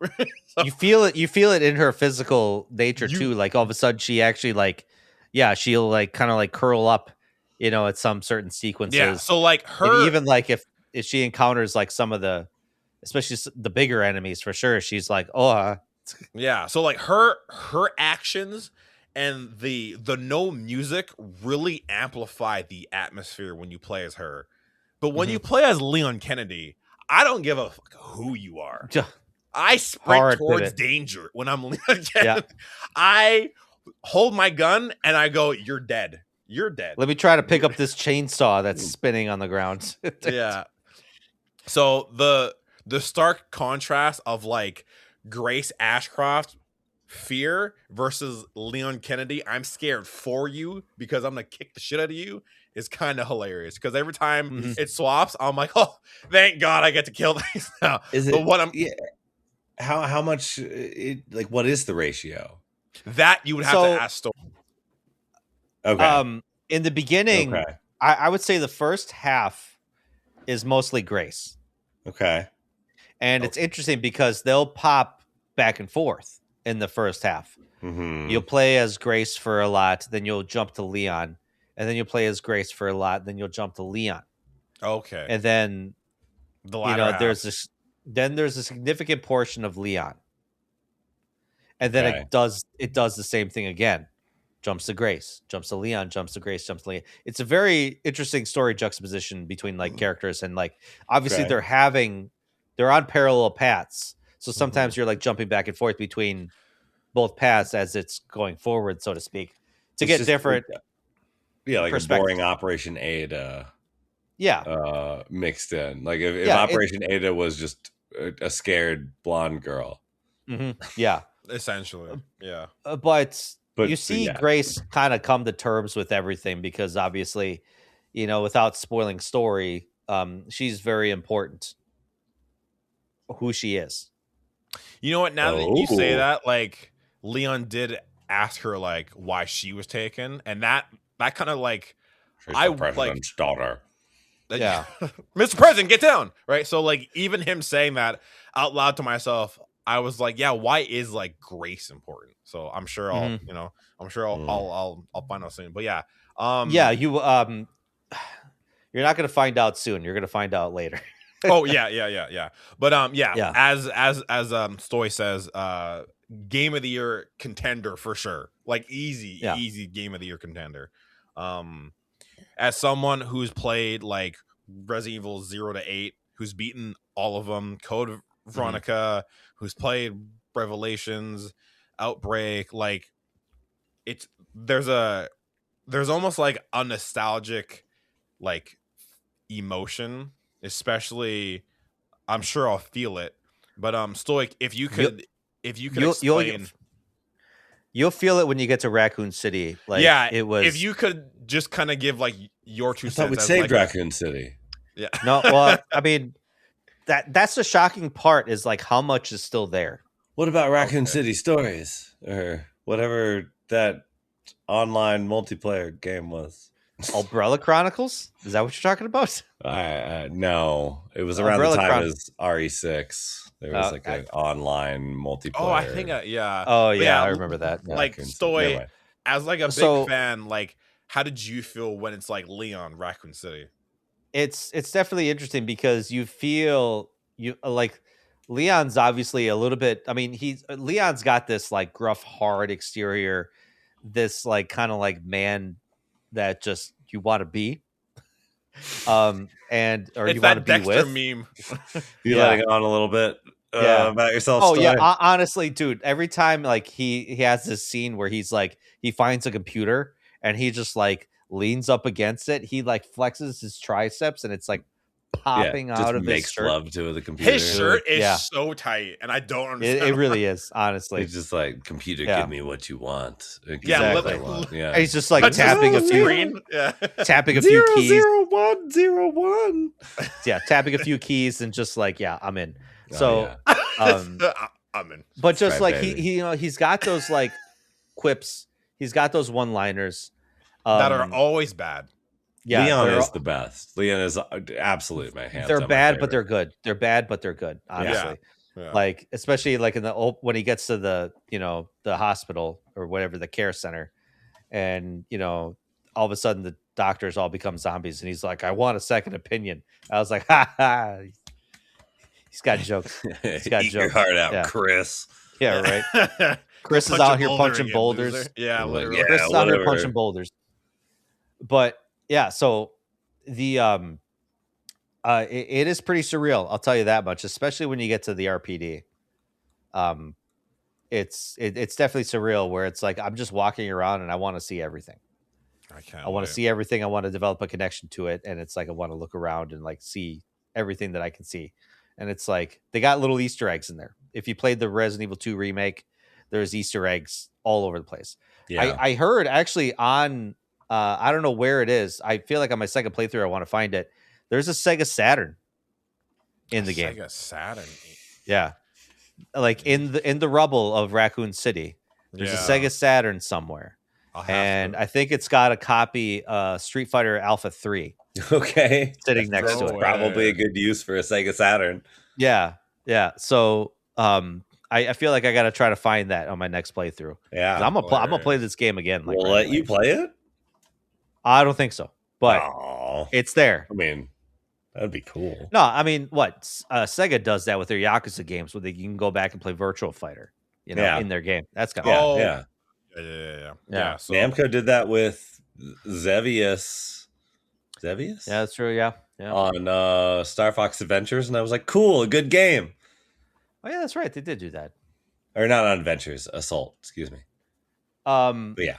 But yeah, it is definitely surreal to see like how much of Raccoon City is actually standing after getting like Mushroom Cloud nuked. after. Yeah, exactly.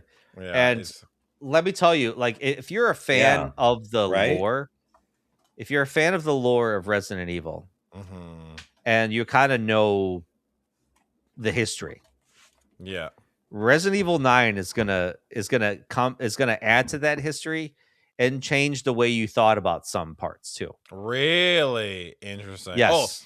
Oh, actually, before we start that, have you?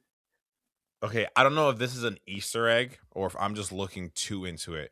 Remember when you're Grace and you're walking down the street at the very beginning of the game and someone bumps into you and he's wearing like a hat and like a coat? Oh, 100%. Okay, yeah, you know exactly. Yeah. Okay, you know exactly. Okay, I know what you're talking about. Okay, good.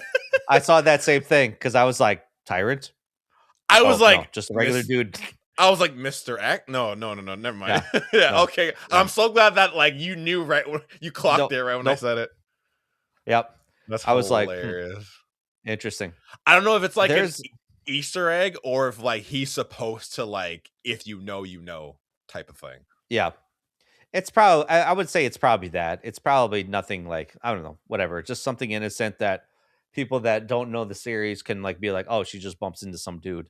And then but the if rest you of know, us Resident Evil fans like, I see what you did there. I see what you did. But I saw this tweet that someone made on Twitter, and it was Leon Kennedy, Raccoon City, and they were like, after like, it was just like just seeing that, I was like, man, this is crazy because it's like going from 2 to 4 to 6, like Leon, like all jokes aside, Leon has become like such a staple, like such a pillar, like in the Resident Evil community that it's like whenever you say, tell me someone who's in Resident Evil, like 9 times out of 10, Leon Kennedy, always. Ashley.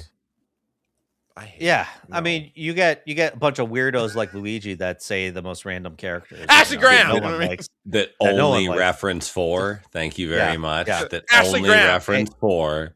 Ashley was in Resident Evil 6. Ashley was in Resident Evil 6. Well, okay, I don't know anything about that. Who played 6? God, nobody played 6. I did. I beat all the stories in 6. Dude, I beat all the. Yeah, I did that too. Bless I didn't you have, for being I didn't have fun. the few. You were there for Capcom, You gave them a hug. Yeah, Did they send you a teddy I was bear there at during the least? Dark Ages. I was Did there they during send you the a Dark jacket Ages. in the mail? No, they gave me still waiting. Thank you. So, still waiting for Capcom to send me my Porsche. I've only played 4. Sorry. For the record, I'm so fuck say this. For the record, the mechanics in 6 weren't that bad. I'll say it. Honestly, I like 6 more than I feel like I should admit. I enjoyed 6. The mechanics in 6 were not that bad. I probably would have had fun with it because I liked 4 and I played a little bit of 5 and was like, that was fun. I mean, 6 is more my speed. 6 is literally 4 on steroids. Like, that's more my speed. Yeah. 5, I say, is the best, like, or one of my favorite co-op experiences ever. 5 is so good. Yes, I had a good time. I didn't play through all of it, but I played through a little bit with a friend. I was like, this is fun. Oh, it was for sure. That's definitely a game you want to play with a friend. The OG 3 though are it. The OG 3, the OG 3 are OG 2 for me. The OG like the OG 1, 2, 3 like the first 3 iconic.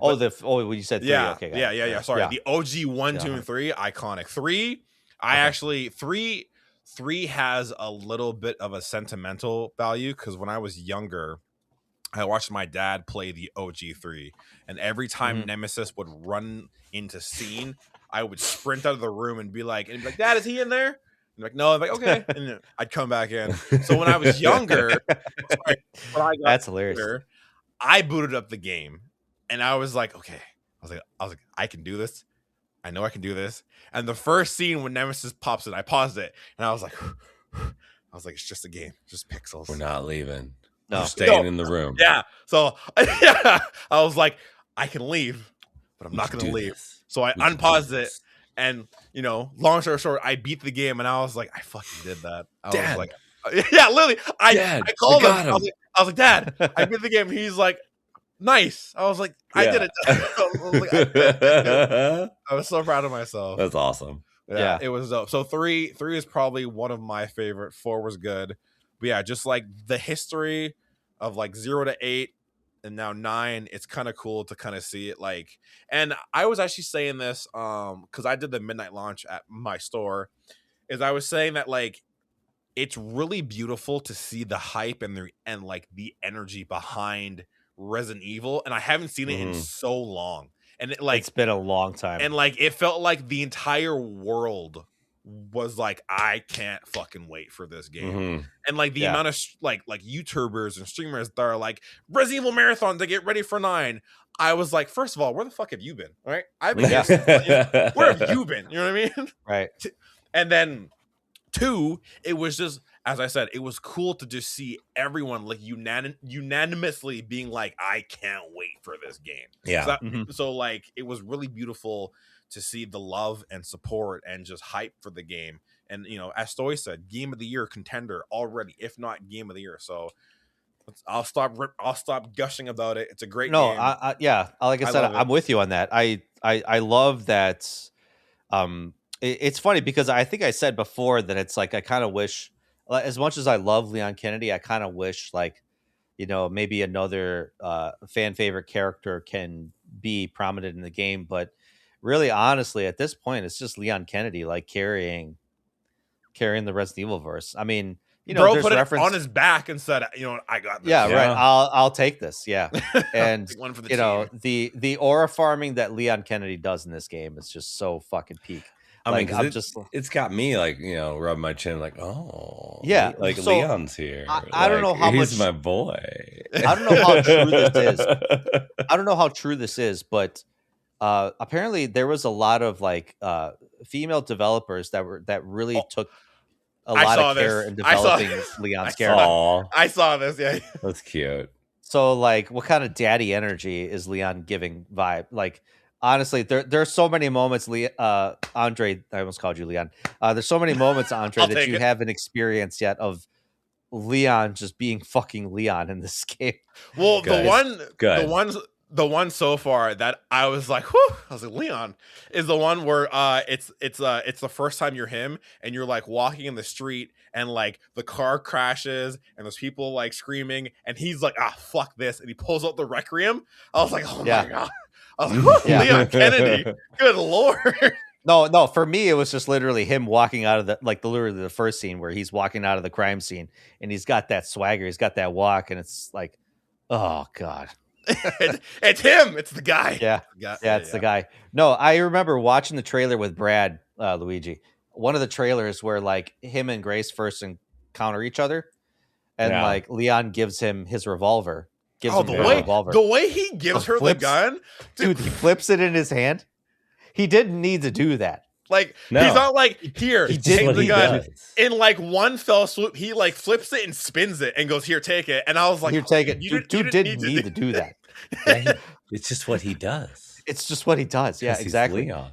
And he needed to. He didn't need to do that, but he also needed to do that. Yeah, because he's Leon S. Kennedy. That's why. I know. That's why it's like right. At this point, if Resident Evil 10 comes out with another protagonist, I mean, I'm pretty sure it'll do fine. Yeah, I can see it being like, honestly, if they did, it'd be like Chris, maybe. I'm putting money down on Chris and Jill. It's gotta be, right? It's got to be Chris and Jill, and 10.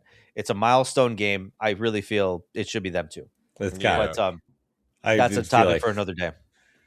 Because there was like a slow build through 7 and 8, both very, very, very well received, but like of a huge departure from the main story. But like, big tall Dami Mommy can't stop Leon. Like, Leon Kennedy is just the force of nature that everybody's freaking out. Like, everyone was really excited for 8. Yeah, Dommy Mommy is an But, man. immovable object, and Leon Kennedy is not is like a wall that can't be like moved. And Yeah. Exactly. For sure. But yeah, But- I feel like Leon's got the buzz.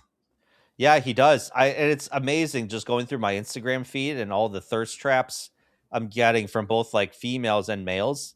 I mean, everybody's in love with this guy. Okay, so I'll be like, the I'm first grabbing one to my say it. nipples just thinking about it. Andre, I sent you a reel this morning. Yeah. Yeah. Like Leon Kennedy gets love from like everyone. I don't care who you are. Yeah, exactly. Yeah. But He's a tramp. but to put a pin in this, so we can go to the main topic is this. If you're a longtime Resident Evil fan, this brings the story back. 7 and 8 were departures. They were good in their own field. They were good. Not knocking them, but 9 brings it back to the overall story, with a lot of your favorite characters or new favorite characters, old returning characters. A lot of the Umbrella mythos. You're like I said, you're going back to familiar territory. That name alone, just Umbrella. Yeah, Umbrella. Yeah, like it's prominent, very prominent in this game. That Umbrella's default here, and it's going to appease the old school fans like you and I, Andre, and it's also enough to keep new people interested. And let me tell you, from start to finish, great game. Easy. So I am thrilled. That leads me to very happy. That leads me to our final topic. Now, I'm going to admit to say I wanted to talk about what your favorite video game franchise is. Because to me, Resident Evil is my favorite video game franchise. It's kind of tough to pick one, but I would say Resident Evil is my top one. I mean, I've played every one. Granted, it's hard for me to really say I hated any of them. There are definitely some that are not good, like the Resident Evil Game Boy game, Resident Evil Gaiden, not great. Okay, not great. But it's a game that they made on the Game Boy Color. Damn. It wasn't a Seiken Densetsu game. No, just tacked that Gaiden on it. Okay. No, it definitely wasn't. But I would say that's definitely one franchise that it's like every time a game came out, even though bad or good, games are reviewed bad or good, I enjoyed it. I loved it. That's fair. All for its own different reasons. So, Luigi, I think I know what the answer is. Yeah. What's your favorite? Bubsy. No. I knew it. I fucking knew it. No, Mario. Easy. Yeah. Easy. His name didn't give it away. I could talk about Zelda all goddamn day, but my favorite game is almost always a Zelda game. Like, for years it was Ocarina, now it's Breath of the Wild. But my favorite video game series is Mario. The game series I care the most about is Mario.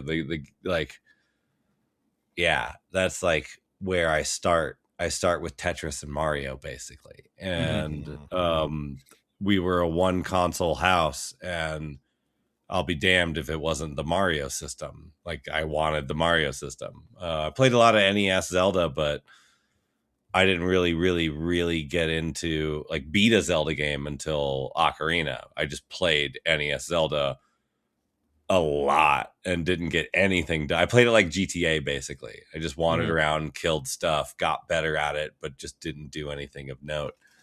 And now I have spent hundreds and hundreds of hours on the internet dissecting Zelda and Zelda-like games, but no, it's Mario. There's nothing better than Mario. The way it feels, the way it starts out in a box. Mario stays in a box until Mario feels good, and sometimes he doesn't even emerge from that box as Mario, as we found out with Donkey Kong Bonanza. But Mario does not leave the box until Mario is ready. And I heard Tim Rogers from Action Button, worked at IGN or Kotaku for a while, worked for Grasshopper manufacturer. Was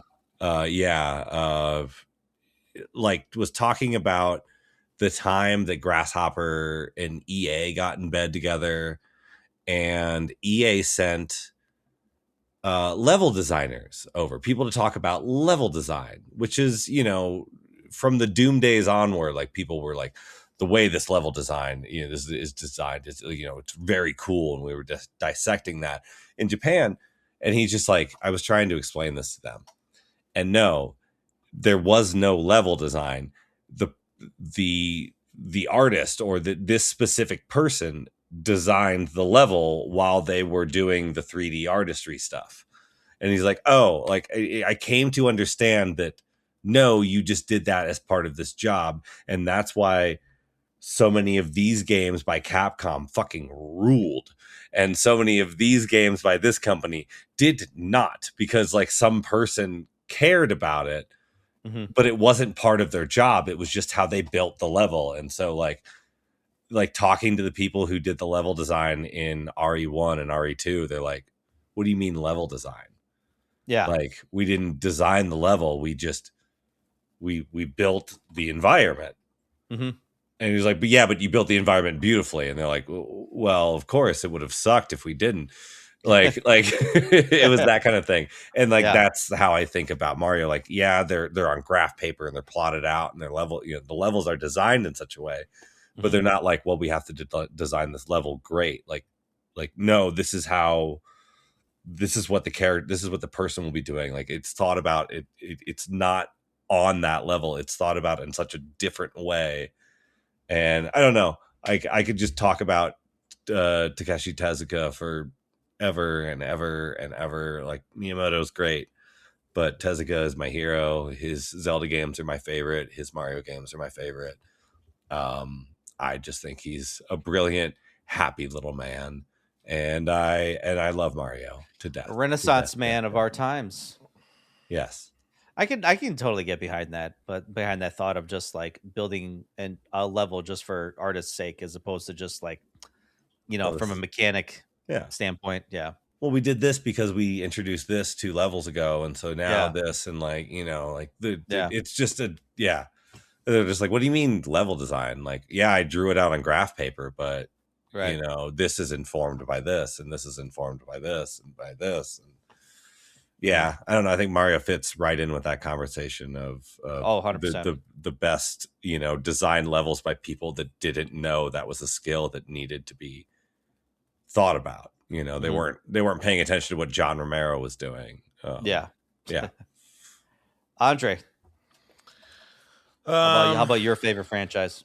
I mean, besides Resident Evil, because you said that, it's hard because like there's so many, and like Resident Evil is one of them. But I mean, like, one game that I think is like a soul. No, how can I explain this? It's a game series that, like, regardless of time, place, how I'm feeling, it's a game I sit down in comfy clothes with like a house coat on and just like enjoy. And it's always gonna be Legend of Zelda. Bubsy. It's not Bubsy? I thought it was going to be Bubsy.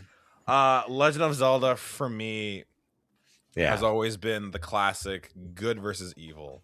And like, it's a timeless tale of the hero going up against the world, against the bad guy to save the princess. And like, it'll never get old. And it's one of those games. I haven't admittedly played all the Zelda games, but Ocarina, I can't tell you how many times, I've sat here and just, grabbed my N64 controller and just turned it on and just like played until I'm tired. And that was like a once a year thing for me at some point. Like, okay, I played it like 20 times over the course of 1 year. Wow. When it first came out, I just did nothing but play that game for a few years. Like I played Mario Party and games with my friends, but then like, if I'm alone, Ocarina is the game. You're literally, right. You're absolutely right. And like once a year, like you said, I'll wake up and be like, I really want to play fucking Zelda right now. And I'll just and I will just turn my phone on Do Not Disturb and I'll just sit here and I will ride Epona through Hyrule Field for like the 100th time, and I will fight, Phantom Ganon in the Forest Temple for the 100th time, and I'm like, okay, that was good. And it's just Creepy motherfucker. Oh, he's so good though. That whole temple. The Forest still Temple creeps me out. Is to this day still my favorite. Still good, and still I'm like, this is creepy as hell. Just unnerving. I hate it. Literally, my favorite temple in the game. So good. And it, like, again, Ocarina, the soundtrack, the OST for it is fucking iconic. The weapons, the items, the boss fights, everything about that game is so fucking iconic. And then we move on to Majora's Mask, and then we got like Twilight Princess, which is one of my personal favorites. When Wind Waker first came out, I wasn't a huge fan of it, but as I got older, I really came around to it. So now, we talked about that. Yeah. I was gonna say, you skipped over Dylan's favorite, so I was like, oh. No. You came back for it. You came back around to pick it up. Never mind. I was I came back around the Wii U version. When the Wii U version came out, I was like, I'll give this a shot. When like Twilight and Wind Waker first came out, I felt like you either picked like one or the other, and like I still to this day feel like Twilight is the more like mature game. And I talked. So you had a PS2. Yeah. Sorry, you had a PS2, right? You didn't have a GameCube. I had a GameCube. I shared it with my brother. My brother was more interested in it than I was. My theory was always that the people who called it Zelda and were not interested didn't have GameCubes and weren't going to play it anyway. I bought a GameCube because I knew there was going to be 3 exclusive Resident Evil games for it. Okay. Goes back to his franchise. Yeah. So I was like, that was the only reason why I bought a GameCube. Otherwise, I had no other reason to. Yeah. Everyone that was around me, anyone that had an opinion about it, that was dour on Wind Waker, I was like, you don't have a GameCube. Yeah. You're like, yeah, well, no, but it's just like, okay, like I heard that's my theory is that people who hated Zelda weren't gonna play it. Yeah. Anyway. So yeah. Sorry. If I had the opportunity, if I could talk to my younger self, I would have told myself, hey man, buy a GameCube. Shot. Good game. Give it a shot. Buy Wind Waker. My second favorite game of that year. Yeah. Yeah. So behind Beautiful Joe. When both of those games came out, I gravitated towards Twilight Princess. It was more mature. I liked the whole aspect of it. It was dope. And then as I got older, I was like, why is Wind Waker, like, why did I not like it? And then I played it and then I beat it and I was like, fuck, this game is sick. So that one, Skyward Sword, I never played on the Wii until I got the Switch. I got the Good story. Good story, yeah. I liked it. I got the limited edition Joy-Cons. So like I think the left one. Good. Hell Those look so good. They're so cool. I was kind of jelly of those. Yeah. And I know some people don't, but I loved how like the boss battle, how like it's canonically like the first one, and like he says like every ancestor you have will do this again and again. Mm-hmm. And I was like, oh, that and not only that, but because you messed something up like an hour beforehand, like you screwed up and like you could have stopped this for good, but like you messed something up like just a little bit. And you're just like, man, but you may have killed me, but like, I'm coming back. Yeah, and I'm coming back in different forms. So like, it was cool to kind of like see how like the lineage of like the story that I fell in love with started, the good versus evil, the hero versus. So it was really cool to be like, oh shit, this is how it all kind of started, right? It just Schitt's Creek kind of thing. So all those games were just sick. And then we got to Breath of the Wild, and everything changed. Everything about the game franchise I knew said, hey, this is the map, hard right. The hardest right of my life, right? I remember seeing the trailer and I was like, what is this? And then Link jumps off Epona, grabs the ancient arrow, and I was like, holy this is crazy. So then, and I can't remember if I've said it on here, but I'll say it again. One of the greatest moments that I've experienced gaming in a Zelda game is when you leave the cave and he runs up the hill and he's overlooking the plateau and Never he gets just old. sees Never gets old. everything. It will to this day A little never piano get music. old. Oh my Yeah. god. I have chills right now because like it'll never and then it seamlessly transitions and I'm like, oh my god, what's that old man doing over there? yeah, right. Yeah, and right, then like yeah. and then just He's the beautiful probably alive. the the beautiful thing about that game is like if you could see it, you could go to it. And like that, like once I got off the plateau, I remember deciding there and I was like, where the hell do I go? I was like, where do I go? I was like, I can go anywhere. I just follow felt the like I path. was 5 again because I played like I said, I played so much Zelda 1, got nothing done. Like I knew where the first, I knew where like 4 of the dungeons were, including the first one and like the third one, and I could beat those. Yeah, but like, I couldn't. I knew where the final dungeon was. Couldn't beat it. I assumed it was where like 8 was.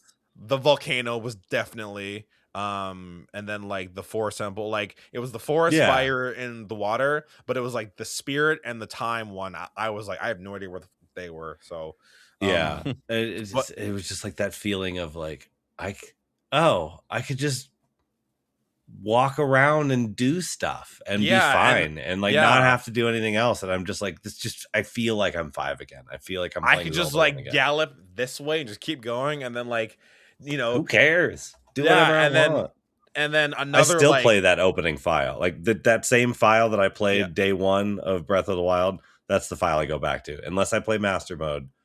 I just play that file again. Speaking of Master Mode, I've replayed it and I started Master Mode. Master Mode is a literal Souls game. It's fucking hard. Yeah, it's really ridiculous. So hard. But another like moment in time that is etched into my brain is the first time you see the Master Sword in the Breath of the Wild, and just how beautiful it's like. It's in like it's fucking so pretty, and you can't pull it out yet because like you're like hearts, so you have to run around and grab all the hearts. But the first time you yank out that sword, just the moment of like Link with the sword, it's iconic. It's so good. It's so good. And then when you have to, and then like when I got the sword and I got the shield, I was like, I can fucking take out anything. I'm the man. I can literally take out a horde. Like I could do anything. It was great. It was great. They had to nail that scene, and they nailed it. Oh, they did. 100%. They did. Yeah. And just like Zelda will also that shield stops everything. Like, oh my god, that shield just lasts for like 3 hours. There was nothing cooler than like when a guardian would fire its beam and you would deflect it back. I still have a clip of me timing it where I backflip into a deflection, and I've never felt cooler in my entire life. It's so cool. I'll see if I can find it and I'll send it to you. It's so cool. But awesome. It's just Zelda will always have this whimsical charm that I would love to like introduce to my son and just like be like, this is like, I always feel like I'm 5 again, like you said. No matter the mood, the day, the time, whenever I boot up Ocarina, the first tune of the title scene just takes me back, and like it'll forever just be. Oh, I could just sit at that title screen all day. Oh honestly. My god! Sometimes I'll sit at that like. Title sometimes I'll just throw it on and just sit here, and I'm like, oh, like everything's melting away. So the Legend of Zelda really holds a special place in my heart, and it'll forever hold a place in my heart. Awesome. I did post this question in the Discord, I would say an hour and a half before we started recording, because I was just kind of curious what a lot of our followers like.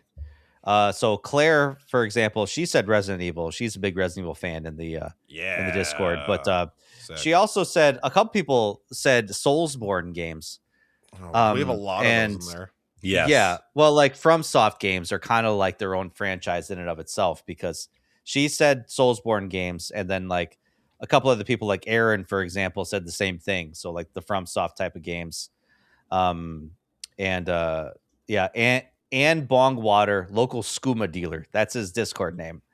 I don't get any of that, but he also said FromSoft games. So, I mean, I suppose I understand it. I get it. Yeah, I get it. Like I know the stories aren't necessarily connected. No, you know, they have their own worlds, they have their own, myths and monsters and legends and stuff. But I'll admit, like for you guys, I thought we were like, I don't get his name. I was gonna say I'm just waiting for Doggies After Dark to get high. So for like, I guess I could say for Soulsborne players, their Breath of the Wild moment was Elden Ring, for sure. Really was, yeah. It's the same kind of thing. Yeah. You come out of that first like dungeon, and I'm pretty sure like, Elden Ring was like inspired by Breath of the Wild. If I'm not, they said no. Everyone was like, "Oh well, when Breath of the Wild came, it was something like that.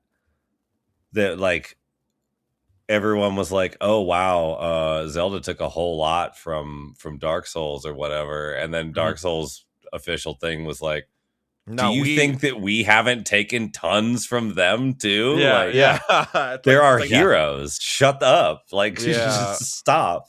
I love how like the company that everyone's like, "Oh, wow."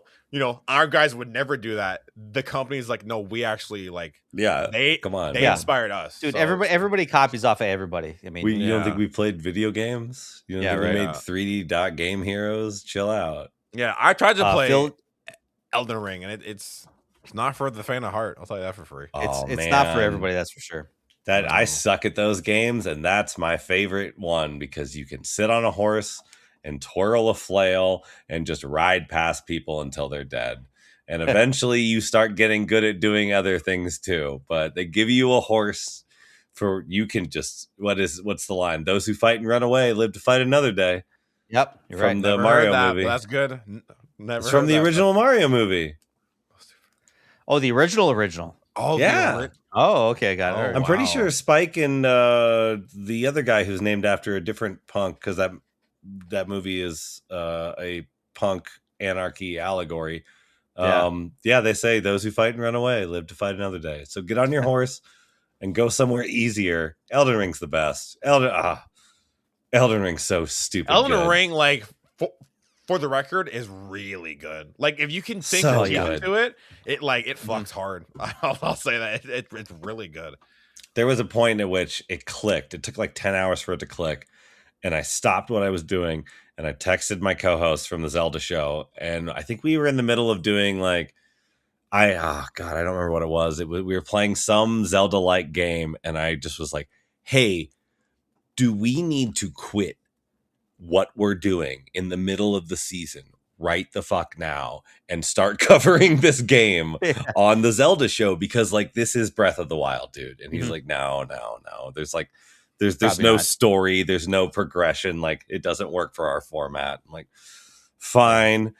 And then Brad texted me, was like, I think we're going to do an Elden Ring show. And I was like, go for it. I tried. When it clicks, Phil said Skate. Yeah. Skate games were epic. Yeah. I love skate games. Antonius Pepperonius said Kingdom Hearts. Okay, I was wondering if he'd say that. Yeah, I was kind of thinking he would too, because he great messaged story me back and he was like, "Great story." Great games, but confusing story. Okay. Yeah, right. Okay. Sorry, Tony. That's all we're gonna say. That's all we're gonna say. Sorry. Rai JK. That's his Discord name. Basically said Final Fantasy with Ratchet and Clank a close second. Ooh, I like those games. Like I said, I played a couple of those. Final Fantasy, and I can appreciate Final Fantasy because they do something different in each one. They do. So yeah. And then our boy Brad, Loaf of White Brad, Suikoden is pretty much his favorite franchise. Man, he loves that game. Yeah. Katamari Damacy and Super Monkey Ball were his other. No shit. All sound like Brad. Wow. Yeah, 100%. Absolutely. Katamari Damacy sounds more like Brad than I think the other two. But or maybe Super Monkey Ball. I don't know. Oh wow, I have watched that man throw the fuck down on a Super Monkey Ball machine, and Suikoden is definitely, like, absolutely, like, really great game. Yeah. Really, really great game, and I definitely heard Brad go on and on and on about like Very few people I've run into in my life are like Suikoden. I'm like, yeah, Yeah, no, yeah, I that's know, some shit same. right there. Same. I tried to give him the benefit of the doubt when the 1 and 2 remastered game Yeah. came out. I was like, I want to give this a shot because he talked so How highly else are you about gonna it. play those games? They were on Yeah. Saturn. Yeah, pretty much. So, well, I think Suikoden 1 and 2 are on PlayStation, but man, they're expensive. The Is physical it? copies. Okay. Yeah, they're pretty expensive. So, Okay. but I guess that pretty much wraps it up for this episode. If you guys are listening to this and you guys hop onto our Discord, if you're a Patreon member, let us know what your favorite franchise is. I guarantee you, someone in the room, someone in our Discord group loves the franchise that you are. And if you're, as obviously as you can tell, if you're a big Souls person, if you like Souls-born games, or Bloodborne, whatever it is you like, Elden Liza Ring. P is also Yeah, great. Liza P. Yeah, Any there of you those types of games, you're going to be Liza P surrounded fucks by hard. people. That's good. You're going to be surrounded by people that love that stuff too, as well. So consider supporting us over at Patreon at patreon.com/Hero of the Dogcast. So I think that's about going to wrap it up, guys. Boom yummy. Boom Yes, yummy. sir. I don't know what that means. Bubsy. Venture brother.